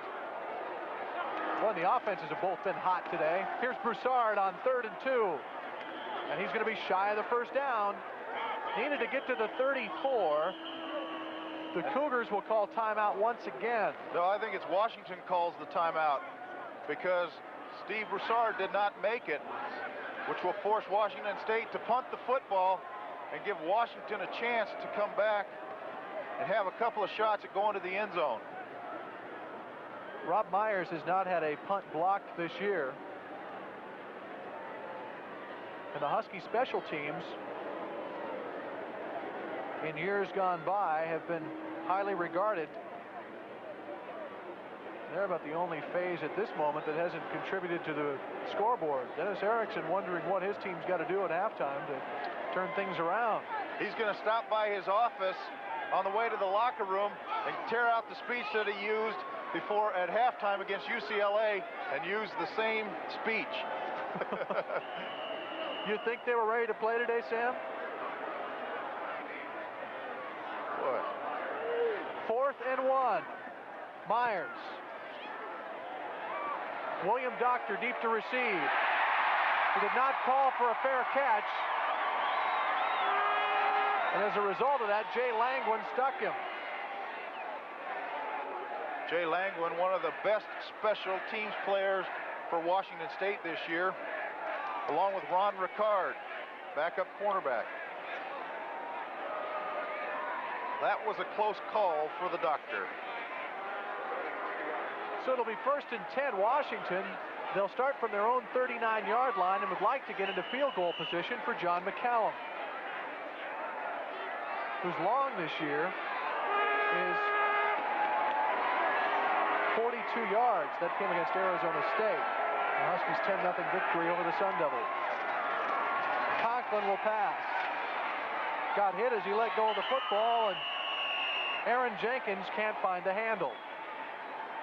Mark Ledbetter is the one applying the pressure and the hit on Kerry Conklin. 18 seconds to play, first half. You see the pockets in his jersey. Keep those hands warm between plays. But Kerry, again, standing strong in the pocket, gets hit by Mark Ledbetter and Ivan Cook. Conklin now just 5 of 15 from 36 yards passing. 2nd and 10. Ball on the Husky 39. Play action. Slater out of bounds at the Cougar 45-yard line. And that is good for a Husky first down. You can see the strength of Kerry Conklin's arm throwing a frozen rope to the sideline. Ryan Slater just going down, selling the defensive back that he's going deep, and then just makes the catch. Sean Landrum comes up and knocks him out of bounds. 1st and 10 from the Cougar 45. Aaron Pierce with a first down. He gets out of bounds with 5 seconds to play. Well, let's see here. He's at the 34. That would be a 51-yard field goal attempt. I think that's a little out of John McCallum's range. But just as I said that, Don James proves me wrong. McCallum has attempted a 51-yarder before, but that was in the light desert air of Phoenix. Actually, is this not light desert air here? Tell you what, this is light desert air during the summer, pal, but this is cold winter air right now. A 50-yard field goal effort. Or a fake. From John McCallum. 5 seconds to go, first half. He'll kick it. No good. A bit short and wide to the left. As the first half comes to an end, the Washington Huskies have a 12-point lead over the Washington State Cougars and celebrate on their way into the dressing room. Back following these words from your local stations, this is Apple Cup 88. We may love the snow, we may hate. And the Washington Huskies have opened up a 28-16 lead over their cross-state rivals, the Washington State Cougars, in the 81st playing of the Apple Cup game. We're joined now by Ed Erickson, who is with the PEMCO Corporation. And Ed, you have a special presentation to make to each of these universities. Thank you. The PEMCO Financial Center has been involved in education for over a half a century. In fact, the first company in the PEMCO Financial Center was the Washington State School Employees Credit Union. Today, we're very proud to join with the Washington School Employees Credit Union, the PEMCO Insurance Companies, and Evergreen Bank in presenting two $1,000 scholarship checks to the two great universities of our state. One to the University of Washington and the other to Washington State University. Ed, thank you very much for being with us at halftime. We can't tell who you're rooting for today, can we? With my colors, yes. Ed Erickson from the PEMCO Corporation, thank you for being with us at halftime. It is halftime at Martin Stadium. Huskies leading the Cougars, and we're back following these words from your local stations. This is Apple Cup 88. I really think that today's is going to be my favorite one of all time. Bob, thanks for visiting with us, and good luck in the second half. I'll try to be there. Now, we've spent a few moments with players that have taken part in this game in the past week. We've asked them to recollect their memories of Apple Cup games gone by, and we've talked to Purple and Gold and Crimson and Gray. There's a little bit of a hatred. There's a little bit of that.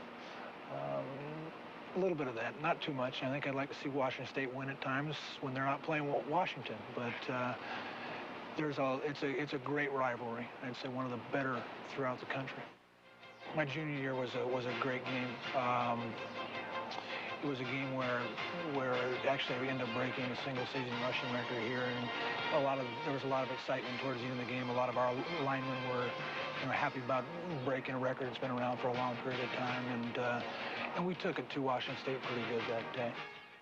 Washington State is always tough, and they play with UW very tough, and it's always an emotional football game, and I was fortunate to win 3 times against them. And I remember my first time, we ended up winning on a very fluke play where I just threw a ball up for grabs, and it tipped off a couple of people, and Spider Gaines ended up catching it and scoring. But after that, we pretty much dominated them in the next 2 years.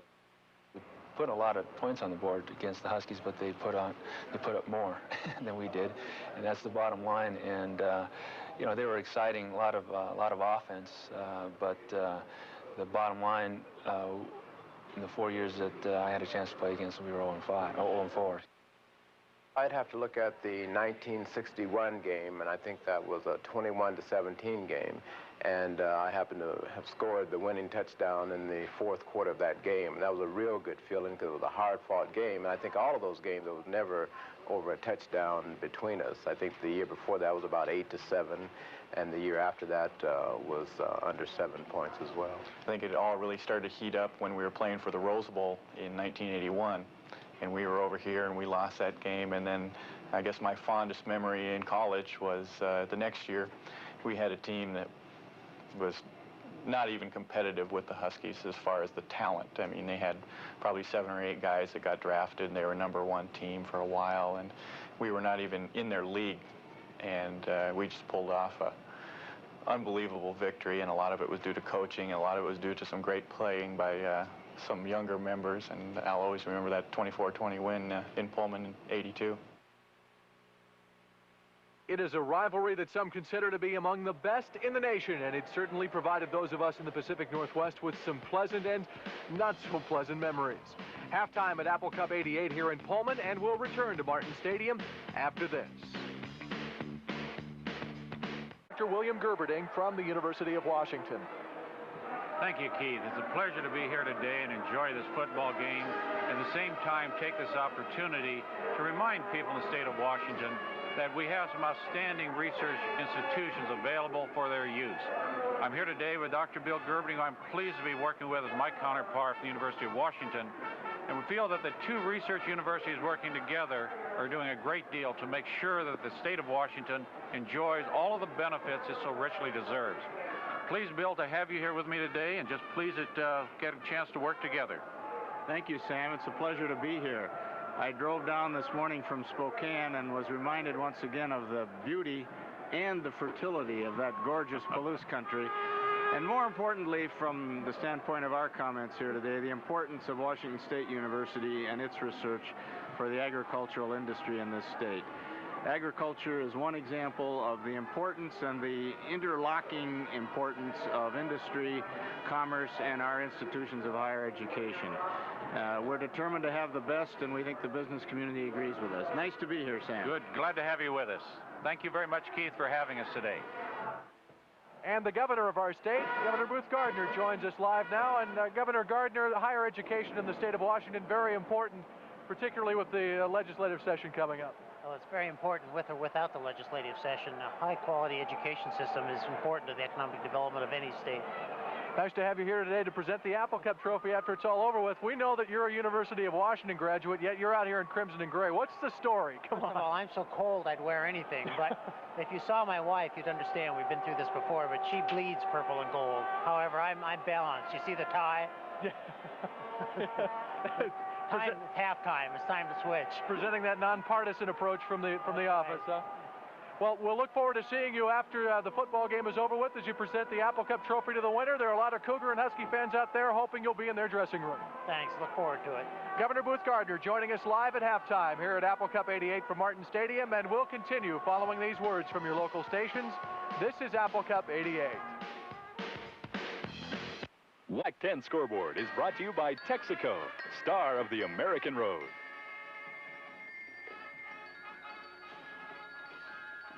Trailing the Washington Huskies 28-12, and let's have a look at what happened around the Pac-10 today. The most important game played in Los Angeles, where the Rose Bowl berth was on the line. USC defeats UCLA 31-22.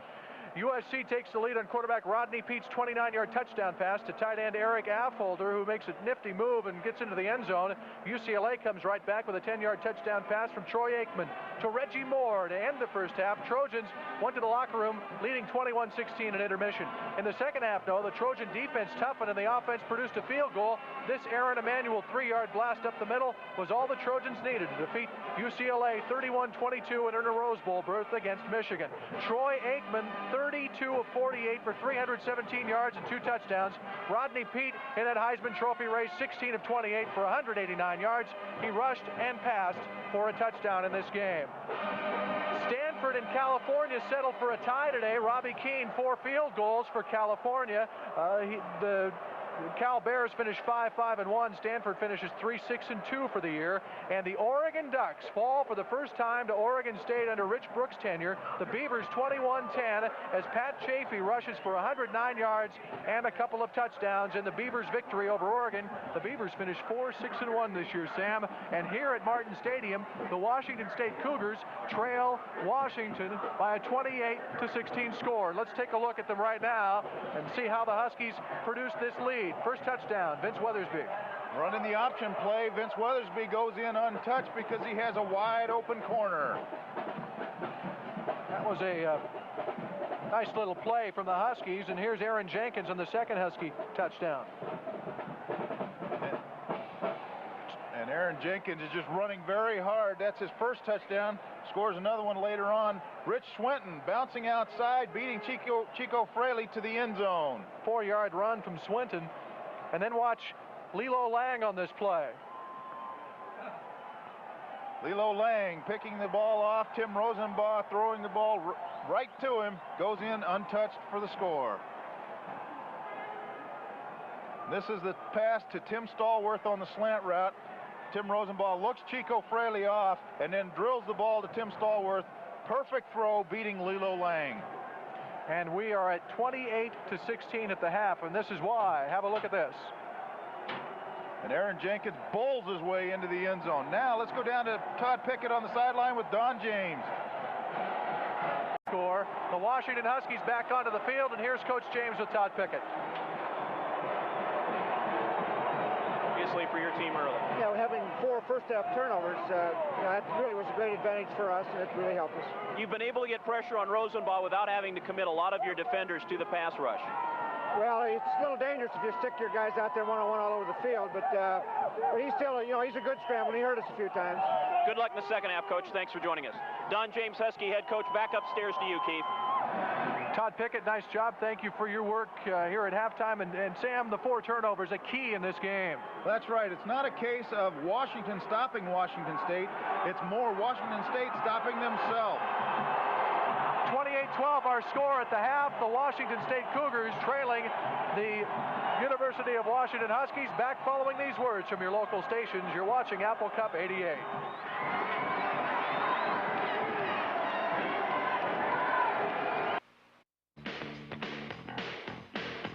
We are at halftime at Martin Stadium in Pullman. Cougars trailing the Huskies by 12. And boy, Sam, the Husky offense most impressive during that first half, coming out and playing the kind of football everyone expected from them throughout the season.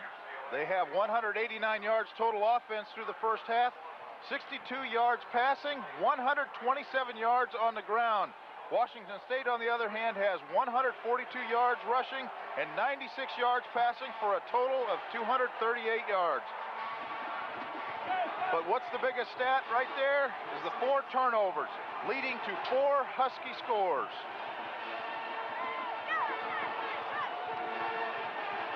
Todd Pickett on the Cougar sideline. But the wind has already played a big factor in this game and will probably continue to do so. It has increased in intensity since the middle of the second quarter. It may be mild up where you are, but it has been very windy and very cold down here on the field since middle of the second quarter. Back upstairs. And as we look at the wind, it is blowing from from right to left on your screen. So the Huskies have the wind at their back at this moment. John McCallum kicks off. It'll be Victor Wood from his own 5-yard line. Cougars with the ball to start the second half. Wood is out to the 23, and that's where the Crimson and Gray will go to work to start the second half.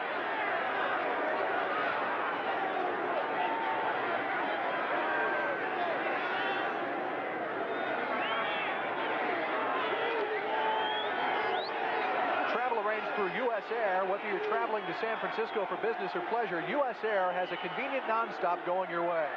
U.S. Air serving more California airports than any other major airline. It's Rich Swinton out to the 24. A 1-yard gain, and snowflakes are beginning to fall once again.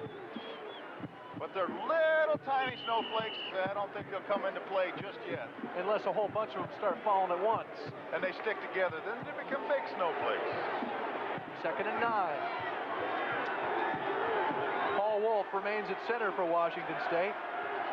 Swinton, the lone setback, goes in motion. Rosenbach over the middle. It's the tight end, Doug Wellsand. Penalty flag thrown, a late hit on Darrell Hall. Yeah. Washington going to have to maintain their composure. Don James is not too pleased. Neither is Jim Lambright. Well, right now, Washington can't afford to let Washington State back into the football game, and things like this will allow that to happen. 18-yard passing game. What a great touch throw by Tim Rosenbach, getting the ball between Chico Fraley and Ricky Andrews. And then Darrell Hall. The reason that they threw the flag is because in college football, when you hit the ground, you're down. You can't bounce up. And Darrell Hall came in and speared Wellsand. And so you tack on the 15-yard personal foul penalty. It turns into a 33-yard gain, and the Cougars are at the Husky 43-yard line. 1st and 10.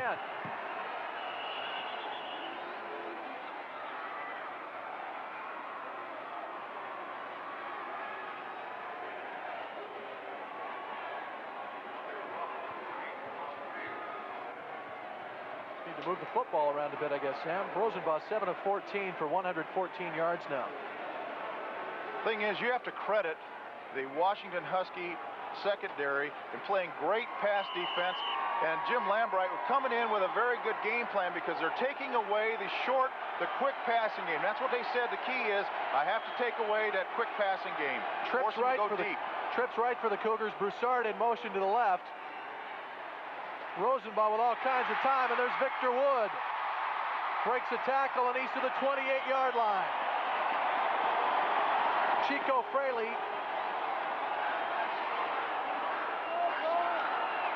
made the tackle, but a 15-yard gain before he could bring him down. These are the type of plays that Dennis Erickson said shows the difference between the Big Sky Conference and the Pac-10. He says in the Big Sky, you complete a little pass over the middle, and then a guy runs 75 yards for a touchdown. Here, he says they have such good athletes, they close on you so quickly. 1st and 10. And that's stopped immediately by Marty Harrison. Harrison, the junior from Bellevue, playing a nice ball game for the Husky defense. Broussard a bit slow to get up. And Marty Harrison comes in, sheds the block of Jim Mahalchek. And Martin Harrison plays his best defense when he can take off from a three-point stance. 6'5", 230-pound junior. Broussard receiving assistance from Cougar trainer Mark Smaha, who's also the president of the National Athletic Trainers Association. Broussard holding that shoulder. Last year he played in the ball game, had a separated shoulder. They had popped it back in, and he came back in and played in the second half. But Broussard really got hammered by Marty Harrison. Rosenbach is now 8 for 15, 128, and tops Jack Thompson for the single-season passing record. A 3-yard loss on the play. It's 2nd and 13. Rosenbach will throw with penalty flags in the air, complete to Tim Stallworth at the 15-yard line, but this may be coming back. I believe there was a bit of movement on the Cougar offensive line. No, it was not on the offensive line. It was on Richie Swinton, who had gone in motion and couldn't hear the snap count and anticipated, turned up the field, took 2 steps and then stopped, but he wasn't set long enough before Tim snapped the ball. So an illegal motion penalty will back the Cougars up 5 more yards and create a 2nd and 18 situation. You see Tim Rosenbach flip that football and get Ricky Andrews to move out of the way, and then he turned back over the middle and saw Tim Stallworth wide open. Broussard, he has had shoulder problems, as Sam mentioned, in the past, but has played through them. One of the toughest kids that Mark Smaha has seen in all his years as a trainer. It is now 2nd and 18 from the 37-yard line. Rosenbaugh will pass. Michael Wimberly cannot find the handle. And that has perhaps taken the Cougars out of field goal range for the moment. They'll need to gain perhaps another dozen yards to move into. If they get 7 yards, then I think it's in Jason's range. Although Jason has kicked the 67-yard field goal in practice, but that's not in this heavy, wet air. And with the wind at his face. Broussard, the single, check that it's Swinton, the single setback. Wilson for the first down. What a play. To the 17-yard line. Rosenbaugh to the tight end, Doug Wilson, a 20-yard passing game. And coming into this ball game, Washington State converting on 51% of their third down conversions. And Tim looks to free safety off, freezes him, and Wilson gets by Greg Travis, and Tim just lays the ball in there right over the top of the linebacker. Junior from Ritzville.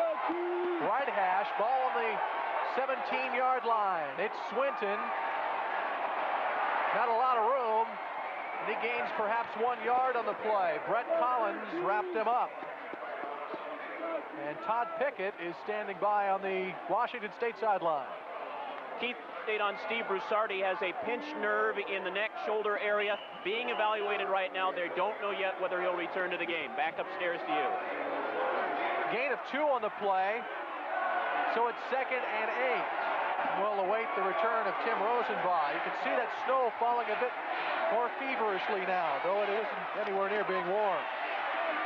Rosenbaugh chased out. He'll get out of bounds. At the 16-yard line, Ricky Andrews escorted him, most unkindly, as did Bob Willig. The Cougar fans wanted a flag thrown because they thought it was a little bit of a late hit.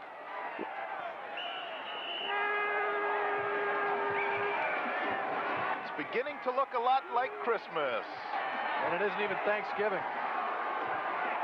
Tim Rosenbaugh has now surpassed John Elway in total offense single season for the Pac-10. 3rd and 8. Incomplete.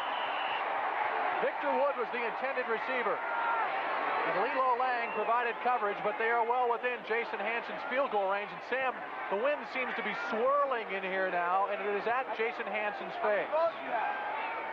That ball, Victor Wood makes the cardinal sin for a receiver. You never let the ball get into your body. You catch the ball with your hands, especially when it's cold. 32-yard field goal effort. Hansen out of the hole to Rob Myers. And it is good. 11:37 to play first half, or rather third quarter. And the Washington Huskies lead the Cougars 28-19. Back following these words from your local station. This is Apple Cup 88.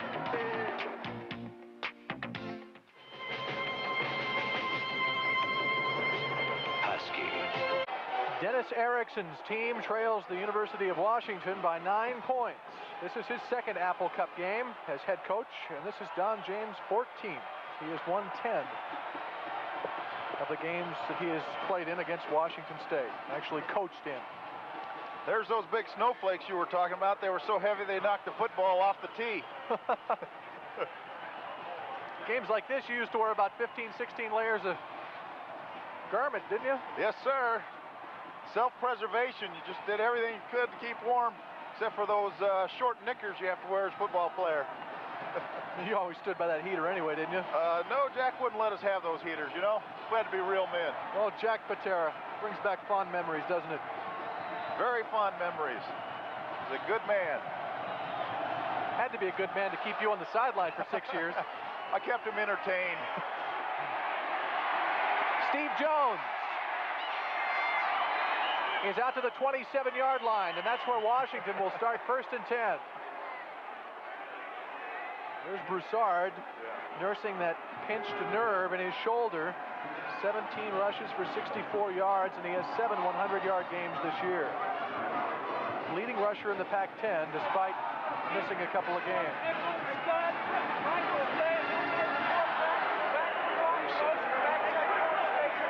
Cougars have been very productive in the second half this year. Third quarter especially.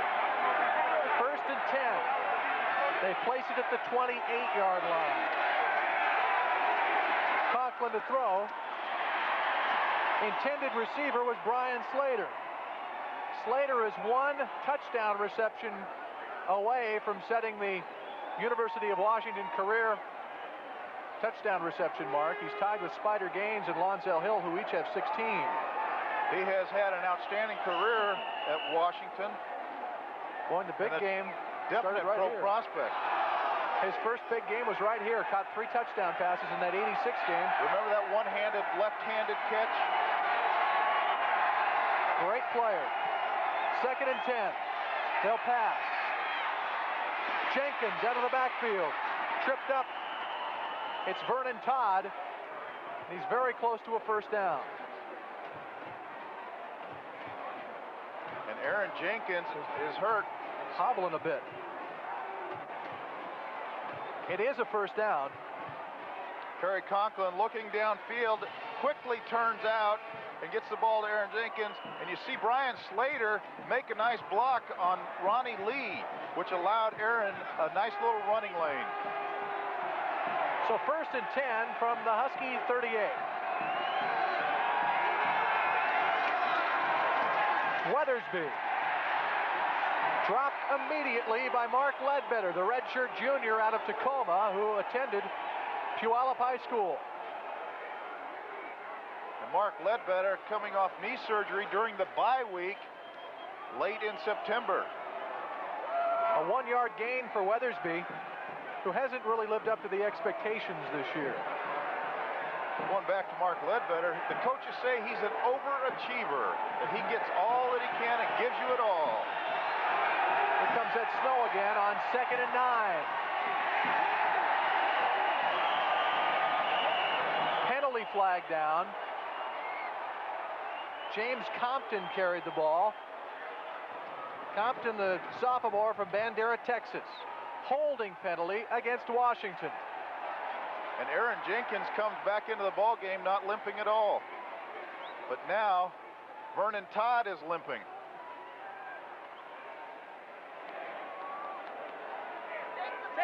See if we can detect where the holding occurred. Yep.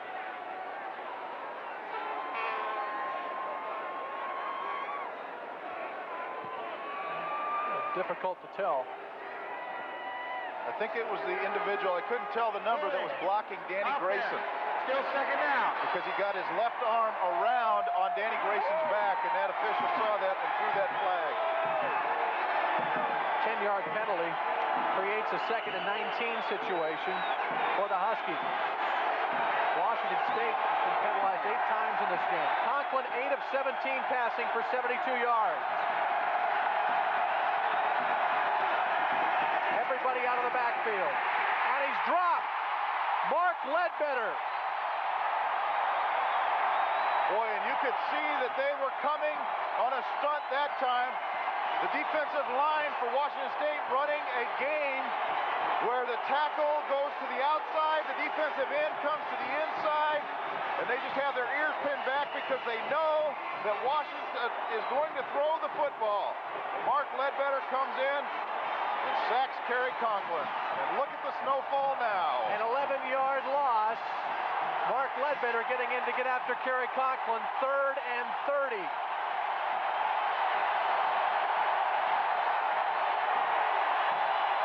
Jenkins, the lone back. Weathersby in the slot.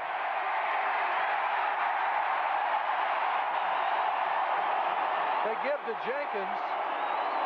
That's exactly what you want to do. You just want to say, okay, you guys won this series. We don't want to put it up in the air and risk, because the chances of making a 3rd and 30 situation are really slim. 4th and 25. The ball is on the 23-yard line. Victor Wood is back around his own 40. Channing Wiles will come on. Larry Thompson issuing a sideline warning to Washington State. having too many men on that white line. They're enforcing that. It's a point of emphasis this year. And now he put time back on the clock. Put 4 seconds back on the clock. 9:04 to play. Third quarter, Washington leading Washington State 28-19. This is the 81st playing of the Apple Cup game, the cross-state rivalry. We're live. Eric Canton is back to punt. Number 37. His first appearance since the first quarter. He gets off a high kick, which forces Wood back to his own 34. Penalty flag coming through. Here's another one. And is that going to be in the vicinity of a clip?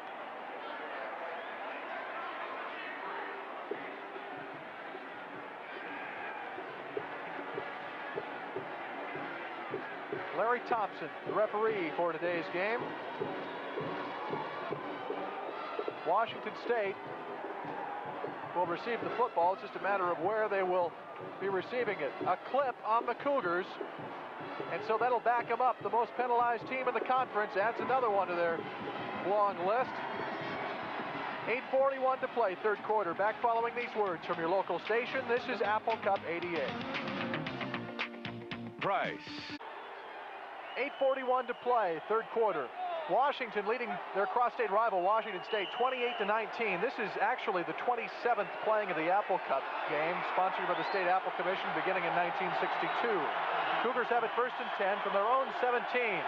Rosenbaugh gives to Swinton. Swinton out to the 26-yard line, about a yard shy of the first down. 9-yard gain. Swinton playing in place of the ailing Steve Broussard, who is sidelined at the moment with a pinched nerve in his neck or shoulder. However, there really isn't that much drop-off between Steve Broussard and Richie Swinton.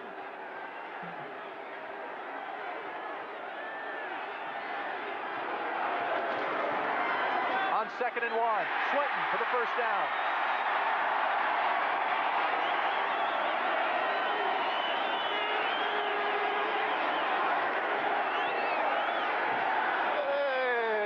Beautiful night, huh? But snow falling here in the Palouse. A chance to take a look at David Solheim all wrapped up in the end zone. He's going to have to ask for hazard pay in this weather. First and 10 from the 36. Swinton once again. He's out of bounds, shy of the first down. Cougars moving the ball now. On the ground, a 6-yard gain. And Washington State using the short side of the field. They're getting the Huskies to think that they're going to run to the wide side of the field. Washington plays the field, and then they come back to the short side with that counter sweep. And we see the time to play, third quarter. Here's Swinton, met at the line of scrimmage, still on his feet, and bursts through for the first down. Mike Utley takes off his helmet, walks back to the line of scrimmage, feeling satisfied. After Swinton carries for the first down, an extra effort earned that one for the young man from Canoga Park, California. Doesn't snow where he's from, does it? Never. Holy smokes. You gotta be kidding me. There'll be some serious brain damage there. How much antifreeze do they have? Carr is the ball carrier, and he's into Husky territory. Cougars have moved on the ground during this drive. Mike Utley, Football News All-America selection. He'll likely play in some senior all-star games this year as well. Sam, where do they project him in the NFL draft? He's likely to be a first-rounder, and they'll move him outside to tackle. 2nd and 6 from the Husky 47. Rosenbaugh wants to pass. Being chased. He'll get out of bounds. To the 40-yard line, good for a first down. So a 8-yard gain for Tim Rosenbaugh. And he has passed John Elway's single season total offense mark. And that is something, John Elway set that record in 1982. Over 3,100 yards of total offense in one season.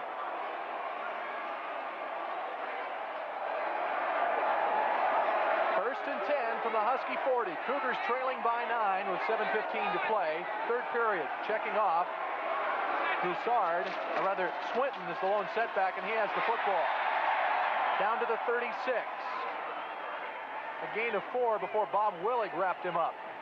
Eugene Burkhalter was also there. And Dennis Erickson has elected to go back to the ground game and just drive it out. Notre Dame beat Penn State 21-3 today to remain unbeaten going into their matchup with USC next week. That game very well could determine the national champion. What a game that will be. Trojans 10-0, Notre Dame 10-0 as well. Second and 6, Rosenbaugh on the bootleg with one man to beat. Rosenbaugh to the 10-yard line where he's driven out of bounds. The bootleg play that Don James was so afraid of, executed wonderfully by Rosenbaugh. Exactly. They keep going with it, running the counter sweep, and this time there's no one home on the backside. You see Paul Carr take the fake, double over like he has the football. Look at the Paul Wolf leading, blocking on Darrell Hall, and Rosenbaugh. Eugene Burkhalter comes from the free safety position. Horse collars Tim Rosenbaugh out of bounds. 25-yard gain on the play. It's first and 10 from the 11. They can make a first down. Rosenbaugh 8 carries for 54 yards now. 6.5 minutes to play, third quarter. Swinton to the 3. Todd Pickett is on the sideline with a former Cougar. Thanks, Keith. Michael James with us. You ever remember practicing in weather like this? Yeah, I remember practicing this weather, but we never really got to play. We always went over to Idaho the week before the Husky game and played in the This is your birthday, and you'd like to celebrate with a win. What happened the last time Cougars and Huskies played? Well, last time we won 17-6 over in Seattle, and that was when I was a freshman back in '83. So Keith, it's still real mild down here, Keith. Lying to me, Todd. Second and 3. Swinton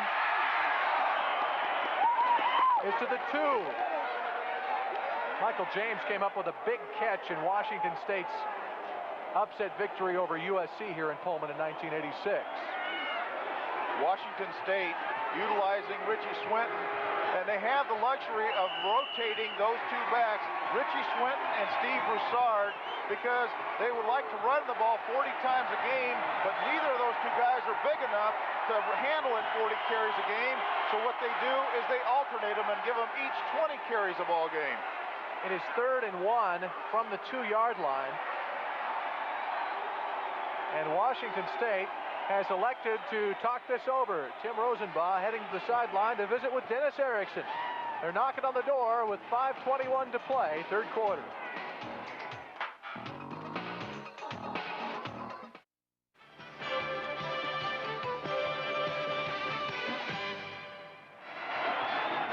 Apple Cup 88, live from Martin Stadium in Pullman.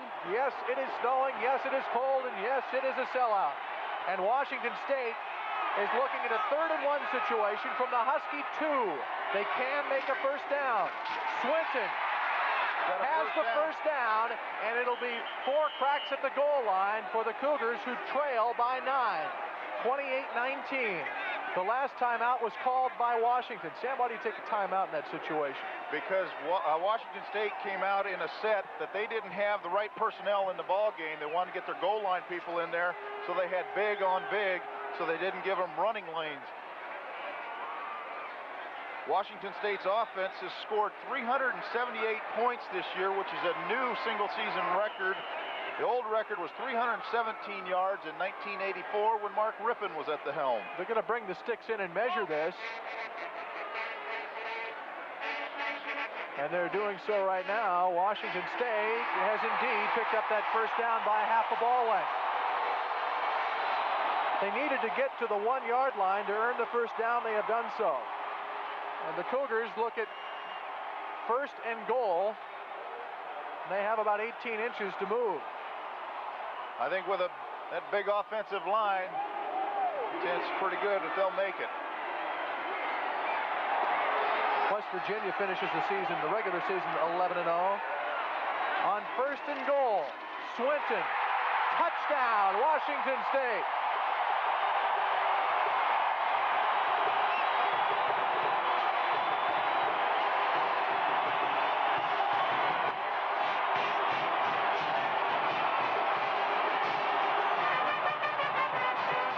And Richie Swinton now has 103 yards, 20 carries, and moves to number 8 on the single-season rushing list with 928 yards, passing carry Porter.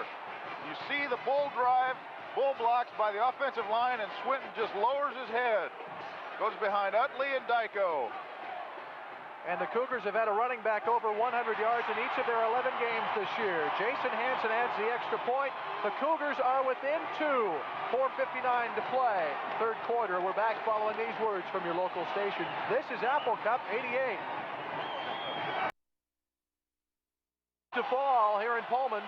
We're live from Martin Stadium. Sam Atkins, Keith Chipman, and Todd Pickett on the Cougar sideline. And that snow is melting and creating several wet spots on the turf. The scoring drive, 83 yards, 12 plays, 3 minutes, 42 seconds. And just one pass in that drive, the first down pass to Doug Wellsand. Jones and Doctor deep to receive for Washington. The ball fell off the tee. How do you do, Charlie Brown? I wonder if Lucy was down there holding that one. Sure to make those football follies. Nebraska beat Oklahoma today 7-3. Nebraska bound for the Orange Bowl to meet Miami. Have a look here. Well, you can hurt yourself if you're not careful swinging through there and whipping that leg without having any resistance. Oklahoma, by the way, goes to the Florida Citrus to beat Clemson after that 7-3 loss. The ball falls again. Roosevelt Noble comes over. At halftime, we heard the stats on Aikman and Pete. Barry Sanders rushed for 4 touchdowns today in 13th ranked Oklahoma State's 49-28 victory over Jim Walden's Iowa State team. Houston defeats Texas Tech 30-29. The Houston Cougars are Washington State's opponent in the 1988 Aloha Bowl on Christmas Day in Honolulu, Hawaii.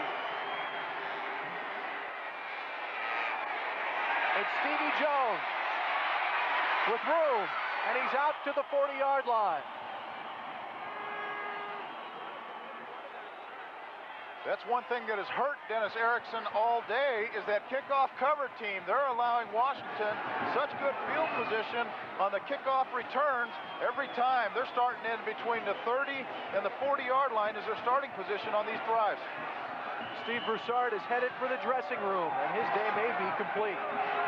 Steve Jones, by the way, is 4th best in the conference in kick returns, averaging 20.4 yards per return. Huskies start 1st and 10 from their own 40. The option game. Weathersby. Out of bounds at midfield. First down.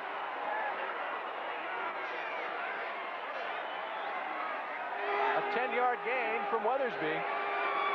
And a first down. Vernon Todd collided with him on his way out of bounds. Clemson with a 29-10 victory over South Carolina. They're headed to the Florida Citrus. Michigan going to the Rose Bowl after their victory over Ohio State. They'd wrapped it up a week ago. 1st and 10 from midfield. Jenkins gains 7 yards on the play. Perhaps 8. Dan Grayson made the stop. They're to the Cougar 42-yard line. This has been a great ball game. And, you know, Washington hasn't had an easy game all year. Every game that they've been in all year has gone down and been decided in the 4th quarter. True enough. I think Don James does that on purpose so people won't leave early. You know, he calculates everything. 2nd and 2. Jenkins has the first down. He's to the 39 of Washington State. A 3-yard gain on the passing play, and the Huskies are moving the football. Sean Landrum made the tackle. Todd Pickett on the Washington State sideline. Keith, you saw Steve Broussard go into the lockers a minute ago, as you referred to. The snow has now changed to a light rain, and as you can see in what will be the right-hand corner of the Husky end zone, a lot of standing water. The conditions there are not good. Watch for traction there. Let's go back upstairs. Or lack of traction. 3:45 to play, third period. Huskies with a 2-point lead, 28-26. Conklin to Weathersby. A first down. The Husky ground game on the move. To the 28-yard line. An 11-yard gain. Kerry Conklin running the option to a T, forces Bobby O'Neill into no man's land. Kerry comes downhill, gets hit by Danny Grayson, but Bobby O'Neill is flat-footed, so he can't make the play. That's excellent execution of the option. Get as much as you can and then pitch it. The senior from Los Angeles with 8 carries today. First and 10. Conklin to Jenkins. Jenkins to the 19-yard line of Washington State, and they're ever so close to a first down. Bobby O'Neill made the stop.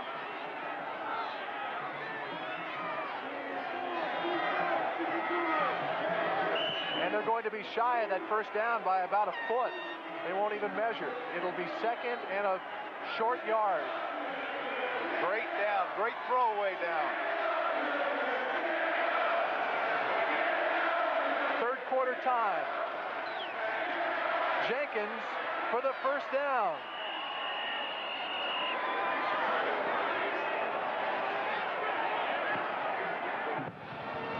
And Washington, we've said it time and time again today, Sam, has been very impressive offensively. Oh, yeah, this is the best they've looked all year.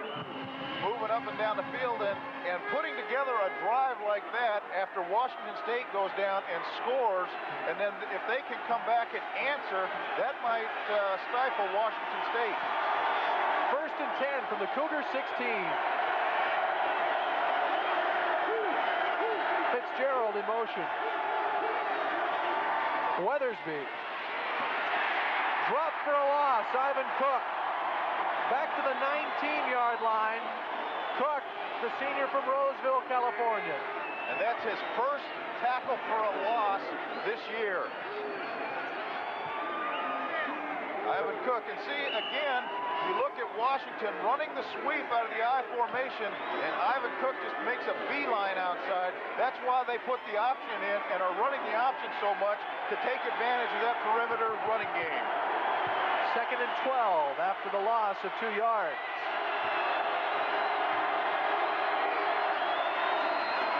Option, Weathersby. Driven out of bounds at the 9-yard line. Very good block by Scott Fitzgerald, which allowed V-Dub a nice running lane. Vernon Todd came across the line of scrimmage. Fitzgerald just drove him up the field into the backfield, and V-Dub had a nice short corner. A 9-yard gain from Weathersby. Husky rushing at 88. They're over their season average with a minute to play, third quarter. Jenkins, the lone setback. Weathersby in the slot. With time, Conklin dropped by Tony Savage at the 5-yard line, but it's good for a first down. And so Washington will have 5 opportunities. And Washington State playing a double zone coverage down at the goal line. Kerry Conklin wanted to go to the tight end Aaron Pierce, but he got bounced around by middle linebacker Danny Grayson. So Kerry takes it under. You see the double zone, the 2 safeties on the top, the corners rolled up. There's Aaron wide open, but Kerry has to pull it down under. First and goal from the Cougar 5. Jenkins bulldozes his way down to about the 3-yard line, perhaps the 2. They'll bring James Compton in now at fullback. Looks like Danny Grayson is hurt just a little bit. He's holding that right arm. Could be a shoulder problem, which means Tanao Aldapate will come in. A senior who hasn't played a great deal in the second half of the season after Grayson established himself at that middle linebacker spot. Now started the first 5 ball games and then was somewhat of a disappointment. He's a team captain and everything, but he just wasn't making the plays. Granted, he did have that dislocated thumb, and that inhibited his tackling ability. 2nd and goal. Weathersby is not in. He is to the 1. He better be careful in waving that football around, trying to get it across the goal line. A Cougar can come along and knock that off, knock the ball loose. And that will be the final play of the 3rd quarter. Don James, Washington Huskies are a yard away from the end zone. And they lead the Washington State Cougars 28-26 following 3 quarters. Back following these words from your local station. This is Apple Cup 88. Magic in the 2 points separate the Washington State Cougars and the Washington Huskies as we move to the final quarter of the 81st cross-state rivalry between the Cougars and Huskies. Apple Cup 88, and the ball rests 1 yard from the end zone. 3rd and goal for the Washington Huskies. Jenkins stopped in the backfield. Safety blitz. Artie Holmes comes through untouched. Correct the ball carrier. It was Vince Weathersby. And Washington will have to settle for a field goal.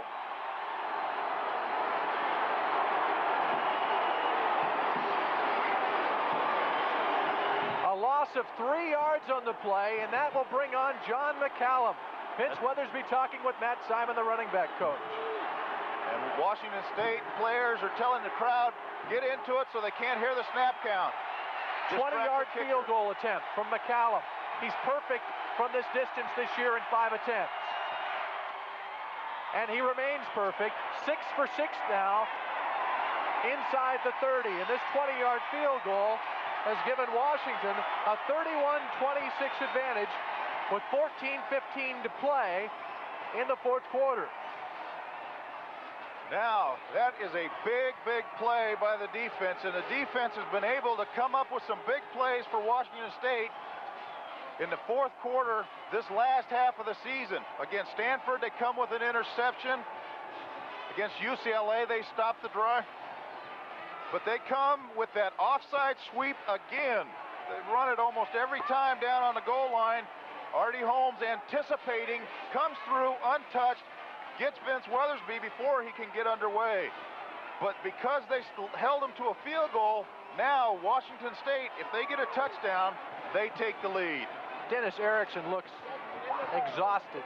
He is exhausted. Exasperated. This is a great ball game, and I guarantee you he will sleep tonight. Well, there have been some great games in this series, too. One remembers the 81 game in which the winner went to the Rose Bowl. The Huskies won that game 23-10. The upset here in 82 at Martin Stadium. People talk about the 1960 game in which the Huskies defeated Washington State 8-7. This will go down as one of the more memorable games as the Huskies come up with a great offensive and defensive and special teams effort to this point.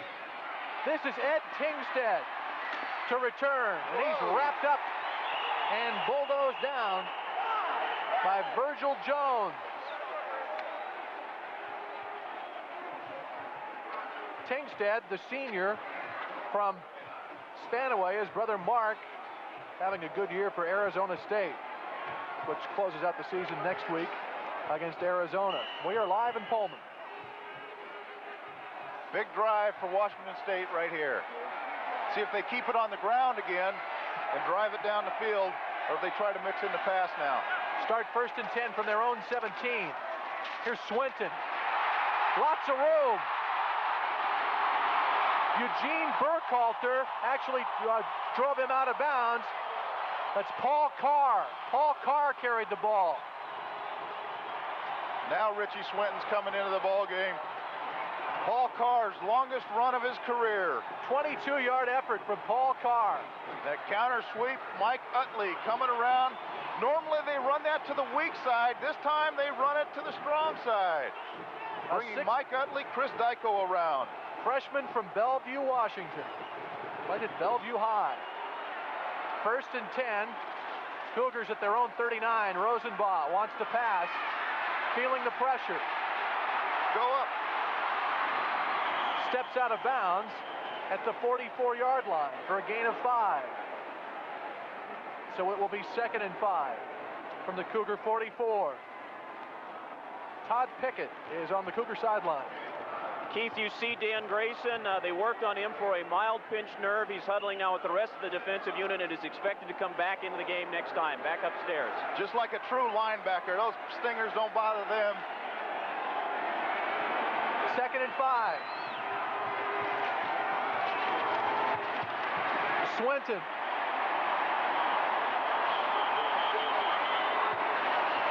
Ricky Andrews made the tackle. They're going to spot the ball where his knee touched. And the crowd is booing. They want we see Jim Mahalchek come around, block Travis Richardson, and the officials are marking it back, like Keith said, short of the first down where his knee touched. It'll be 3rd and 1 after a 4-yard gain from Swinton. The ball is at the 48-yard line of Washington State. 13-17 to play. Final period of Apple Cup 88. Huskies with a 31-26 lead in an offensive shootout. Paul Carr well short of the first down. Check that, it was Swinton. Ricky Andrews made the all-important tackle on 3rd down. A loss of 2 yards on the play. Tremendous pressure and penetration by Washington. Look at them, how deep they are in the backfield. Dennis Brown upfield, and then there's Ricky Andrews beating Ken Kuiper, getting inside and stopping them, not allowing the first down. 4th and 3. It's Rob Myers with William Doctor deep to receive from his own 16. A penalty flag has been thrown on the play back at the 48-yard line, and so we'll have to wait and see what this flag is about. And Dave Arnold, special teams coach, is not too pleased. Let's see what the flag is.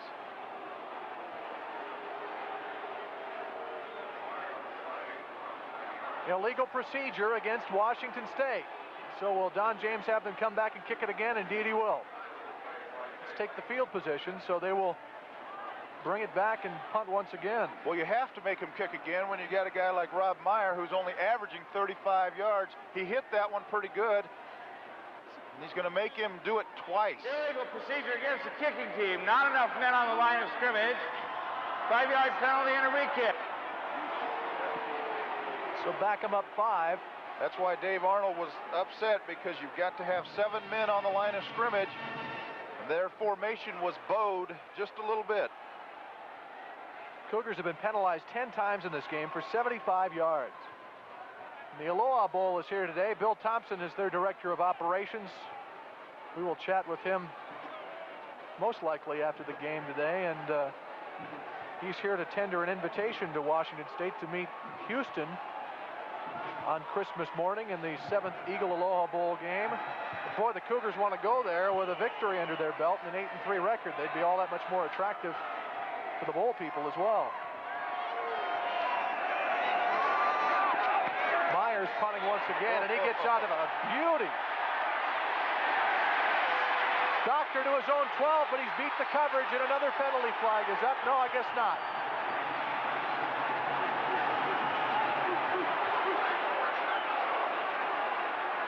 No penalty on the play. There is no penalty with 12:07 to play, 4th quarter. Washington State trailing Washington 31-26. Back following these words from your local stations on Apple Cup 88.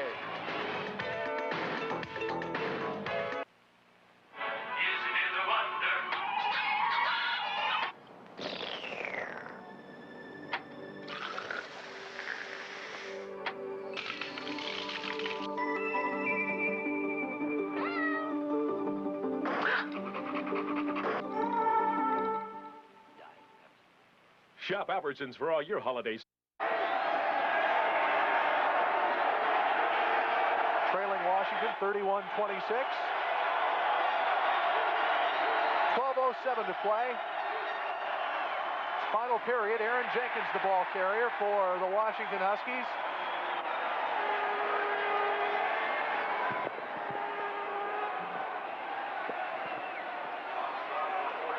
And Washington on that re-kick netted a gain of 11 yards because William Doctor was tackled at the 15, or excuse me, they netted 12 yards because after the re-kick, they lined up at the 27-yard line. So a 2nd and 9 after the gain of 1. Jenkins out of the backfield. Sean Landrum made the tackle. Landrum, the redshirt senior out of Long Beach, California. Jenkins, a senior out of Stockton. He had a very Sean fine Landrum season. has played a great ball game. Washington State's favorite coverage is a double zone or a cover 2, whatever you want to call it, where you have both the corners rolled up. And it's very tough to complete those swing passes because the back never has a chance to get underway, and that's why they're being stopped for no gain or very little gain. 3rd and 5 from the Husky 32 with split backs. Weathersby and Jenkins. He'll throw to Jenkins. Incomplete. Maury Metcalf coming on a delayed blitz, forcing Kerry Conklin to throw the ball early. Ronnie Lee provided coverage for the Cougars. We'll see it again. And Danny Grayson coming up the middle, and then Maury Metcalf coming off the outside corner untouched. And Ronnie Lee closing from his strong safety position. And Aaron Jenkins is being helped off the field right now by Scott Jones. And this could be a severe blow to the Washington offensive attack. Jenkins has been a cog today.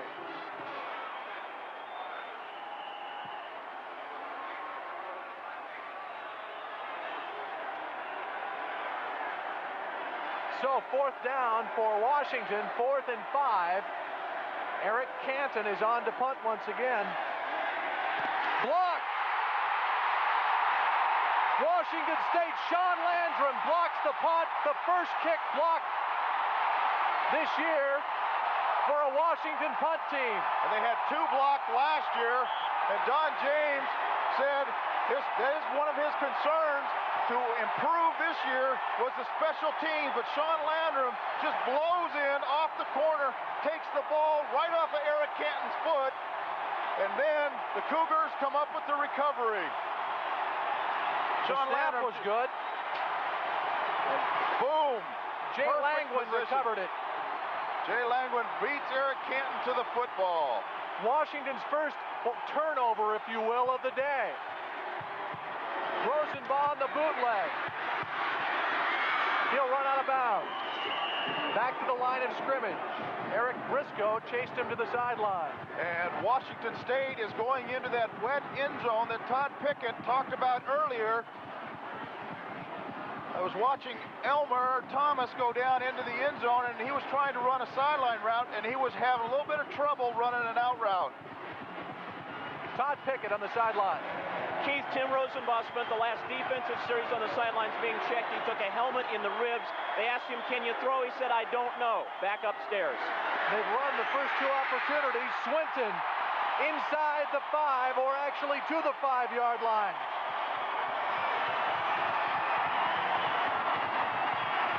Swinton hobbling just a bit as well. A 9-yard gain, and Paul Carr has come on for Washington State as Swinton hobbles with a right ankle, apparently injured.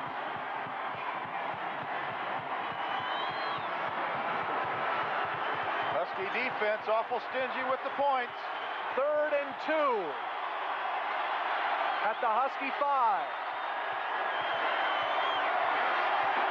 Rosenbaum checking off, and he'll call timeout. There were just 5 seconds on the clock, and he's walking to the sideline with that arm, that right arm.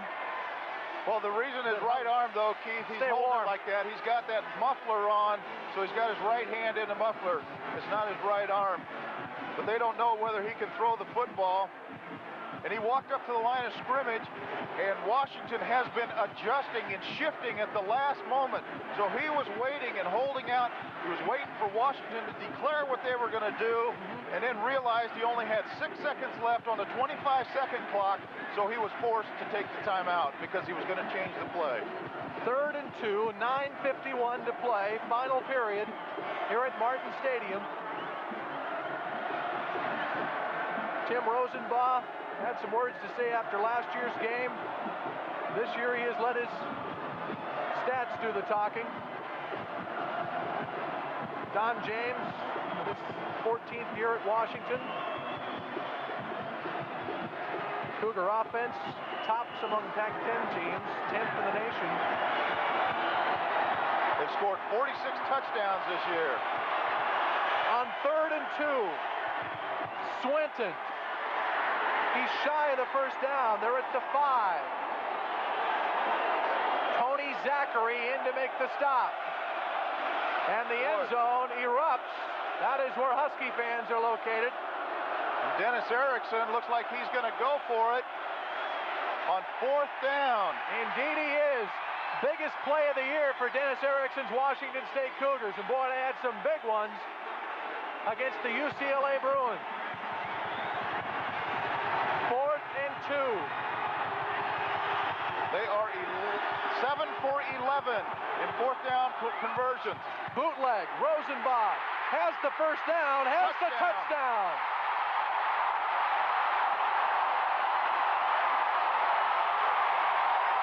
Whatever Dennis Erickson makes, he just earned a raise. They are now 8 for 12. And Rosenbaugh's shaken up.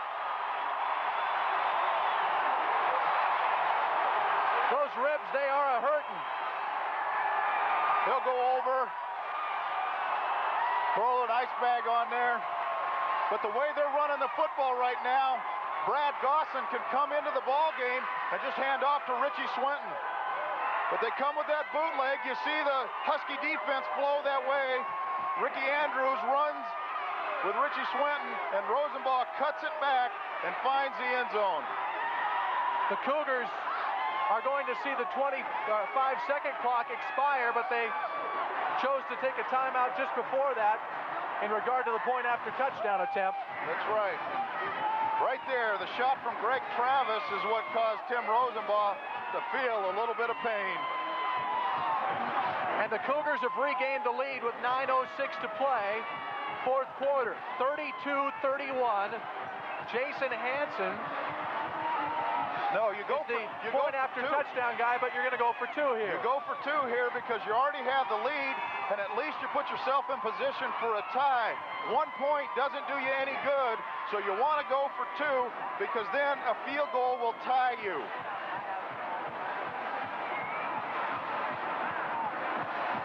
Rosenbaugh, 5 carries, 63 yards, and a touchdown to boot.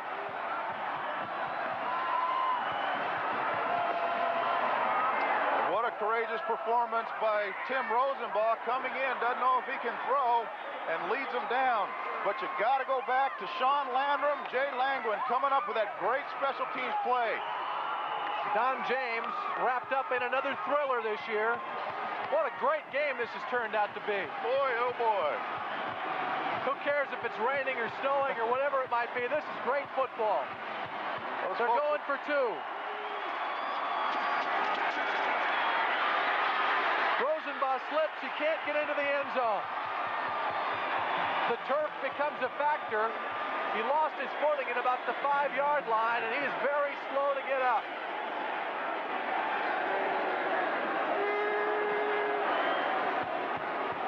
The point after touchdown fails, but Washington State has regained the lead with 9:06 to play, 4th quarter. Back following these words from your local stations on Apple Cup 88. Gained the lead on this play. Tim Rosenbaugh running 5 yards to the end zone. Tim Rosenbaugh now has 5 carries, 63 yards. Stevie Jones will let it fall through the end zone, and Washington will take it 1st and 10 at their own 20.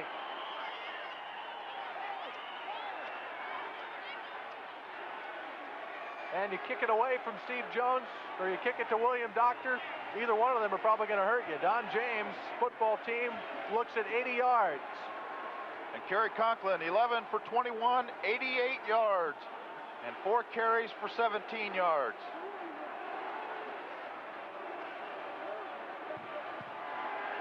Now, big drive, gut check right here for the Washington Huskies. They've got to answer this with some points on this drive. 9:06 to play. Apple Cup 88. Compton and Weathersby are the backs. It's Weathersby to the 25. Jenkins must still be hurting. Landrum made the stop as Compton was in the game. Randy Gray put a hit on Kerry Conklin with that option. And Brad Gosson is warming up to come into the ball game. Brad Gosson, the redshirt sophomore from Westlake Village, California. Backed up Rosenbaugh in each of the last 2 years. Played in 4 ball games so far this year. But most of that was early season. And they were blowing people out. 2nd and 5. Batted down by Tony Savage. A redshirt junior from San Francisco. Creates a 3rd and 5. And Tony Savage played a whale of a ball game against California. And after that ball game, Dennis Erickson said that was probably the best game I've ever seen played by a defensive lineman. But Randy Gray coming in untouched, forcing Kerry to get rid of that football. Got his hand up over Vern Brostek. 3rd and 5. Compton is the lone setback for Washington. Weathersby in the slot. Incomplete. Weathersby was the intended receiver. Coverage by Bobby O'Neill, who was right there with Vince, step for step. But now the turf is starting to get a little bit slippery. You have to give credit in that series to Randy Gray. There's a guy playing with a broken leg. He's in an air cast all week, but comes out and plays on game days. He's got a broken bone below his knee in that right leg. Bobby O'Neill was in on the coverage on the incomplete pass. It's 4th and 5. Watch Canton is back now. again. Victor Wood in a very short kick. Whoa! It touched a Cougar player, and Washington may have recovered. Yes.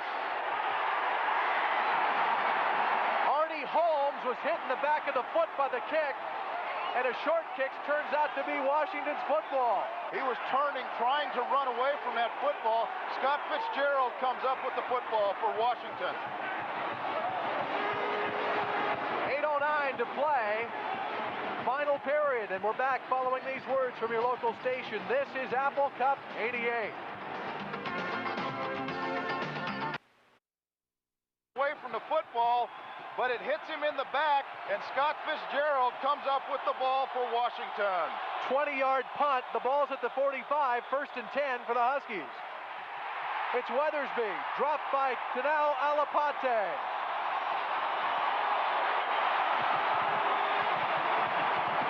They'll spot it at the 44, a loss of 1 yard.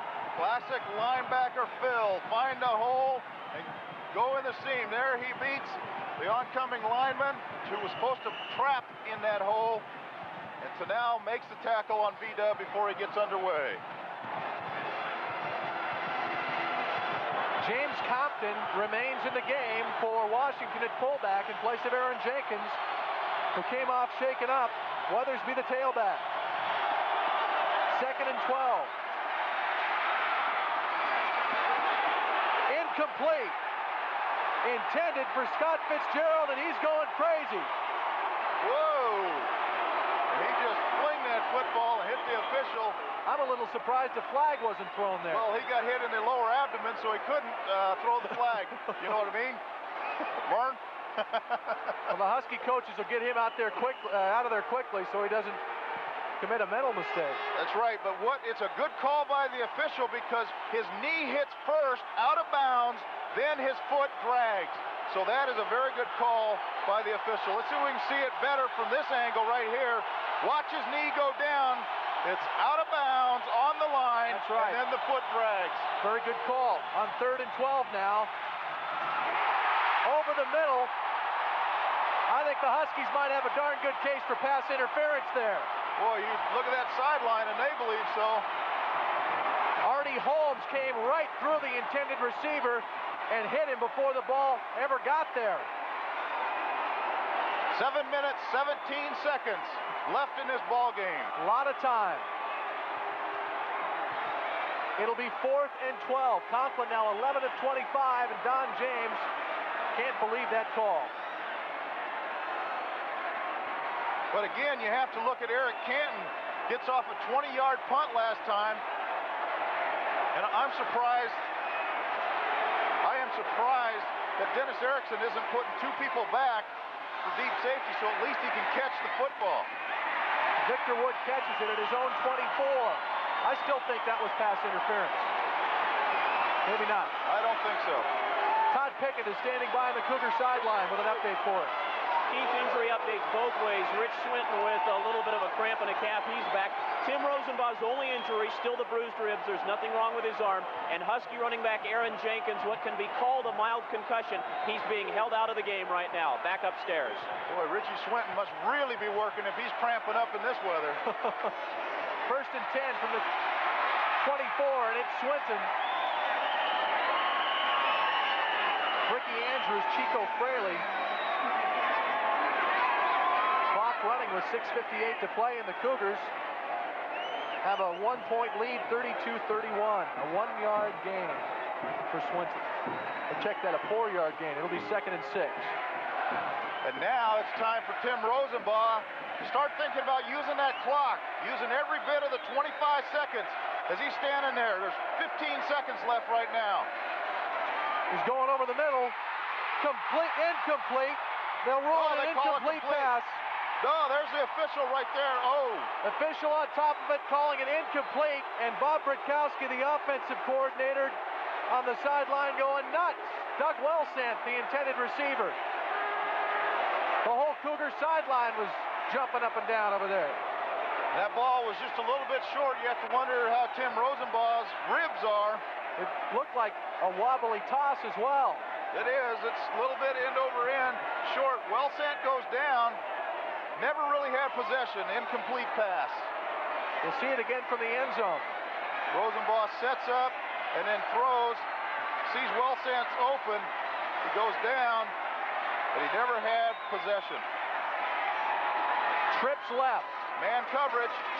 Oh. That's Dory Murray in to make the stop. They came on a blitz. You could tell because Eugene Burkhalter went over to cover Richie Swinton, who went in motion. Anytime the free safety covers the back, you know those linebackers are coming, so you better be ready and have your head on a swivel. Dory Murray, who had such a fine game a week ago, has worked through injuries. Finds himself starting today in the Husky special team, looking for a big play now. Rob Myers back at his own 9-yard line, and here they come. Nearly blocked. Doctor will let it go. They were bringing everyone. It'll be down at the 41-yard line. 5:44 to play, 4th quarter, and we're back following these words from your local stations. This is Apple Cup 88. First and 10, Washington at their own 41-yard line. There's the Husky section in the end zone here at Martin Stadium. Penalty flag before the play got underway. Brett Weesey starting just a little bit early, jumping the snap count. Washington needs to pick up about 29, 30 yards to get in field goal range for John McCallum. There's, you see Brett Weesey rolling just a little bit before the snap and getting out there. Nothing gets by those referees. Ball start against the offense, still first down. Well, almost anything. 2 seconds to be added to the clock. 5 minutes, 43 seconds should be the time remaining. 2.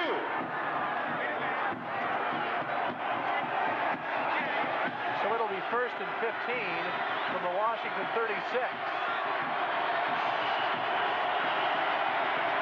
Kerry Conklin with James Compton in the backfield. Weathersby at the wing.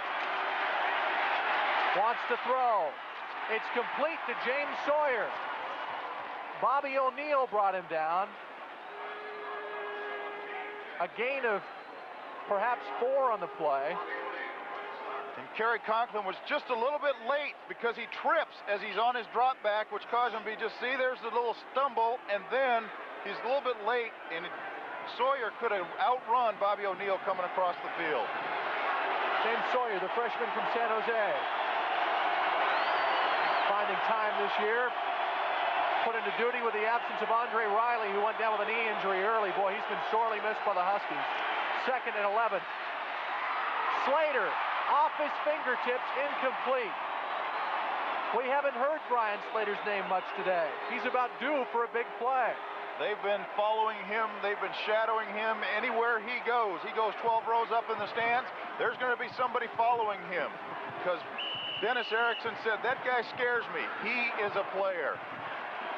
Plus the fact that he's 6 feet 4 inches tall, and they've been trying to cover him with 5 foot 10 inch defensive backs, and he's been eating those guys alive all year long. Slater, 3 catches for 38 yards. Kerry Conklin looking at 3rd and 11 from the Husky 40-yard line. High formation, Compton and Weathersby. They'll go play action. Conklin wrapped up, and that's going to be a penalty flag. He was throwing at linemen. But that may have been a good move, because you'll only lose, what, 15 yards instead of 20? Let's see, 60, 58, 79. Those are the only numbers that were around the football. Marlon Brown was applying pressure.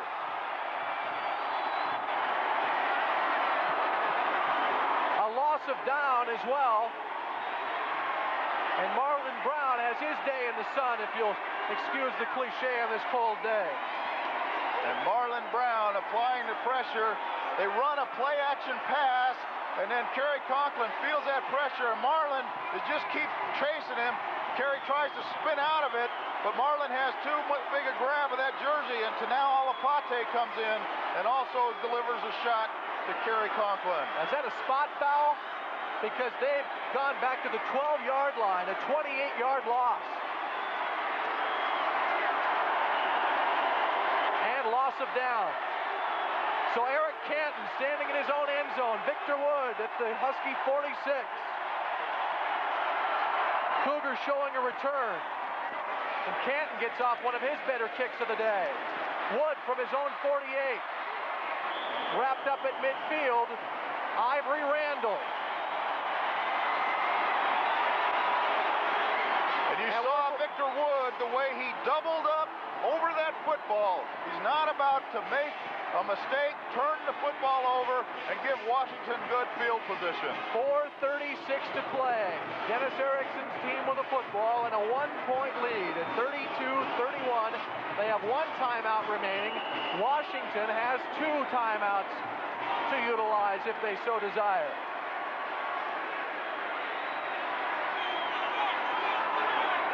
Swinton was the setback. Rosenbach throwing incomplete. That went through the hands of Eugene Burkhalter. The intended receiver was Tim Stallworth.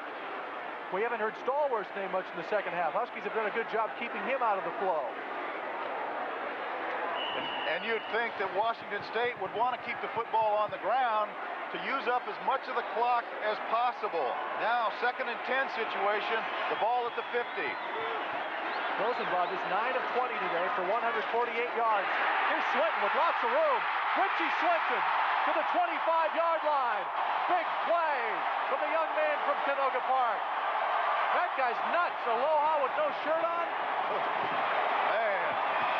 They wonder about and he that. hurdles Eric Briscoe, just coming right up the middle. Watch the blocking by Paul Wolf, Mike Utley, Jim Mahalchek, and Richie just blows by. Chico Fraley hurdles Eric Briscoe, and Eugene Burkhalter loses his footing and goes down. 1st and 10, the ball at the 26 after a 23-yard gain from Rich Swinton. They'll give it to him once again. Nice play by the Husky defense. Tony Zachary up from his corner spot to make the stop. Clock rolling at 4 minutes to play. 4th quarter. And Richie Swinton going up the middle. What a devastating block by Mike Utley. Keith Shipman, you could run through that hole. You could get 2-3 yards on that one. No comment. My problem is I have to get on a bicycle to get through it fast enough. 2nd and 15 after the penalty for procedure. check that, the loss. Tony Zachary coming up to drop Swinton for the loss. There it is again. Eric Briscoe up this time to stop the Cougar effort. And the Husky defense is rising to the occasion. Swinton has gone backward in each of the last 2 plays. Right now, you're looking at a 49-yard field goal attempt. The clock has stopped.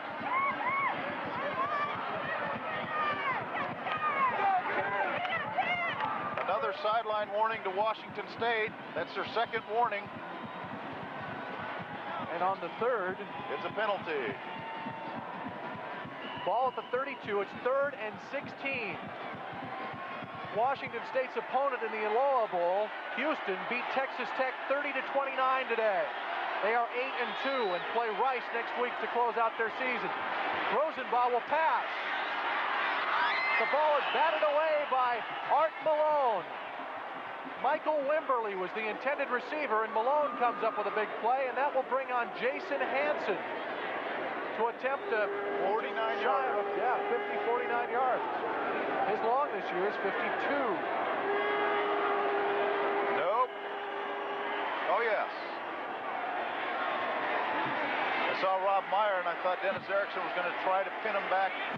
He kicked a 52-yarder last week. He has the wind at his back right now. And it's a big field goal if he makes it. From the right half. This will be a 50-yarder. Will it get through? No. It's wide to the left. And so the Cougars come up empty. 2 minutes, 50 seconds left in the ball game now. Washington's football. Eternity.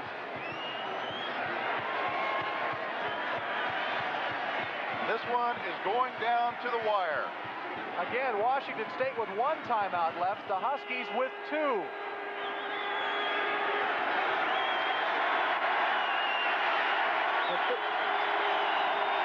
Huskies 1st and 10 from their own 32.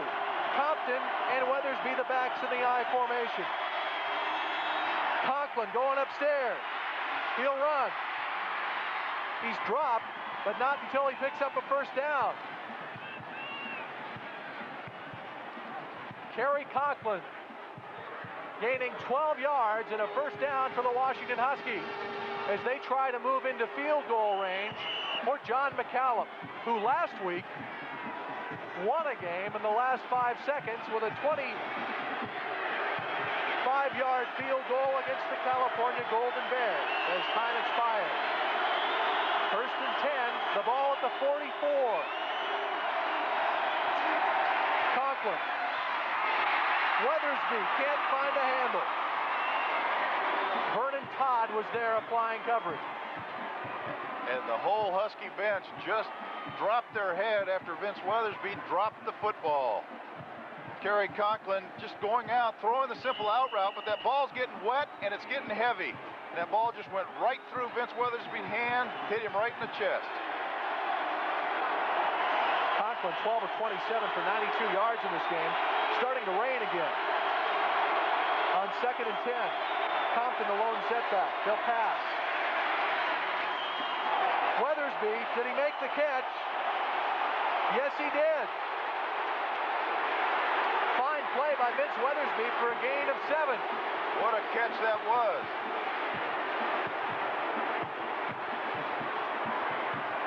Ball at midfield. Let's see if he caught it. Whoa. Oh, I don't know, Sam. But he had his hands underneath the football. True. Can't really tell. But when those hands are laying on the ground, I think it's a catch. 3rd and 3 from midfield. Minute 42 left in the ball game. Conklin wants to throw. Going for it all, looking for Slater. Incomplete.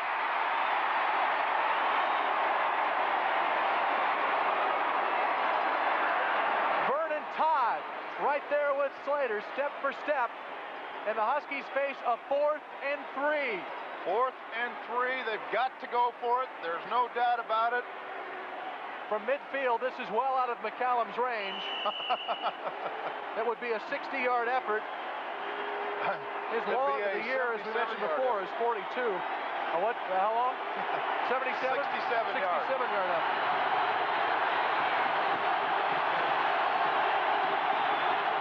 Play of the ball game right here, sports fans. 4th and 3. High formation, Compton and Weathersby. He'll pass. Incomplete. Aaron Pierce, the intended receiver.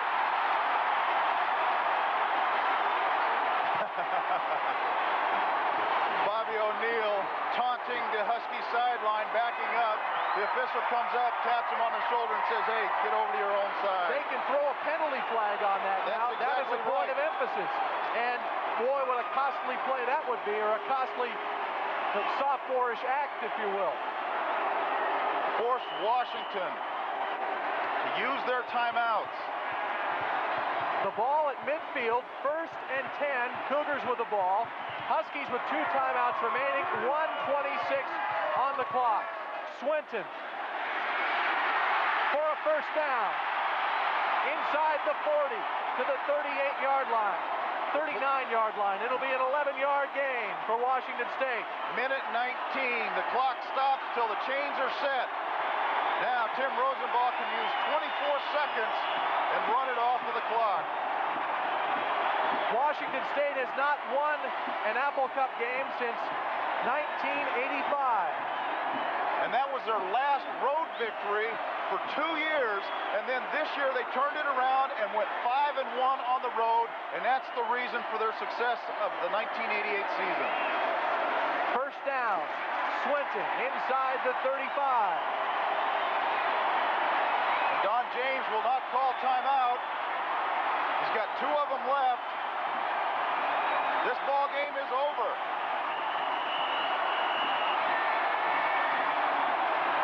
Oh, he finally calls a timeout.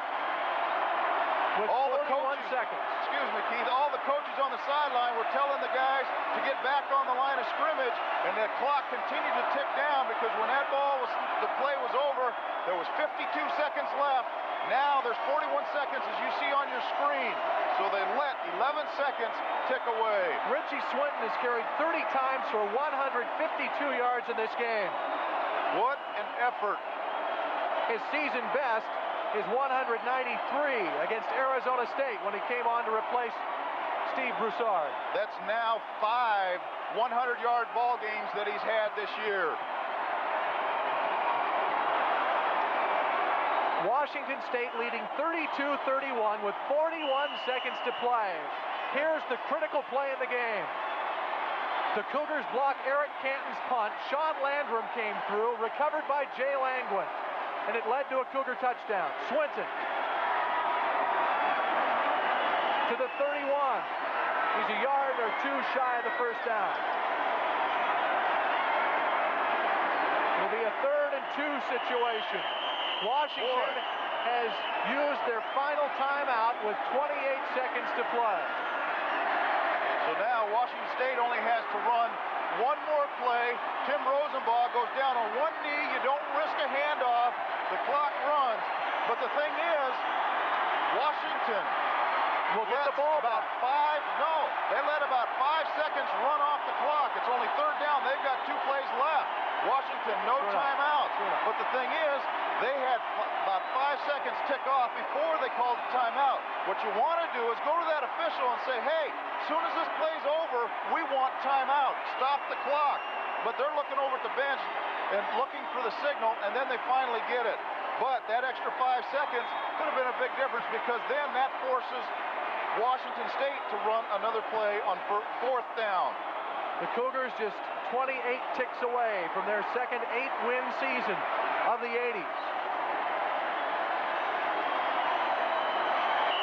Don James' team looks like 6-5, and there's Dennis Erickson getting the crowd excited. It'll be his first Apple Cup victory, and he will go over the 500 mark as the Cougar head coach. He's 10-1 at this moment. Rosenbach goes to 1 knee. That's it. They don't have to run another one.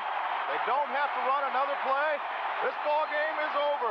And the Cinderella season for Washington State will have one more chapter as they'll go to the 1988 Aloha Bowl to take on the Houston Cougars on Christmas morn. And look at Don James.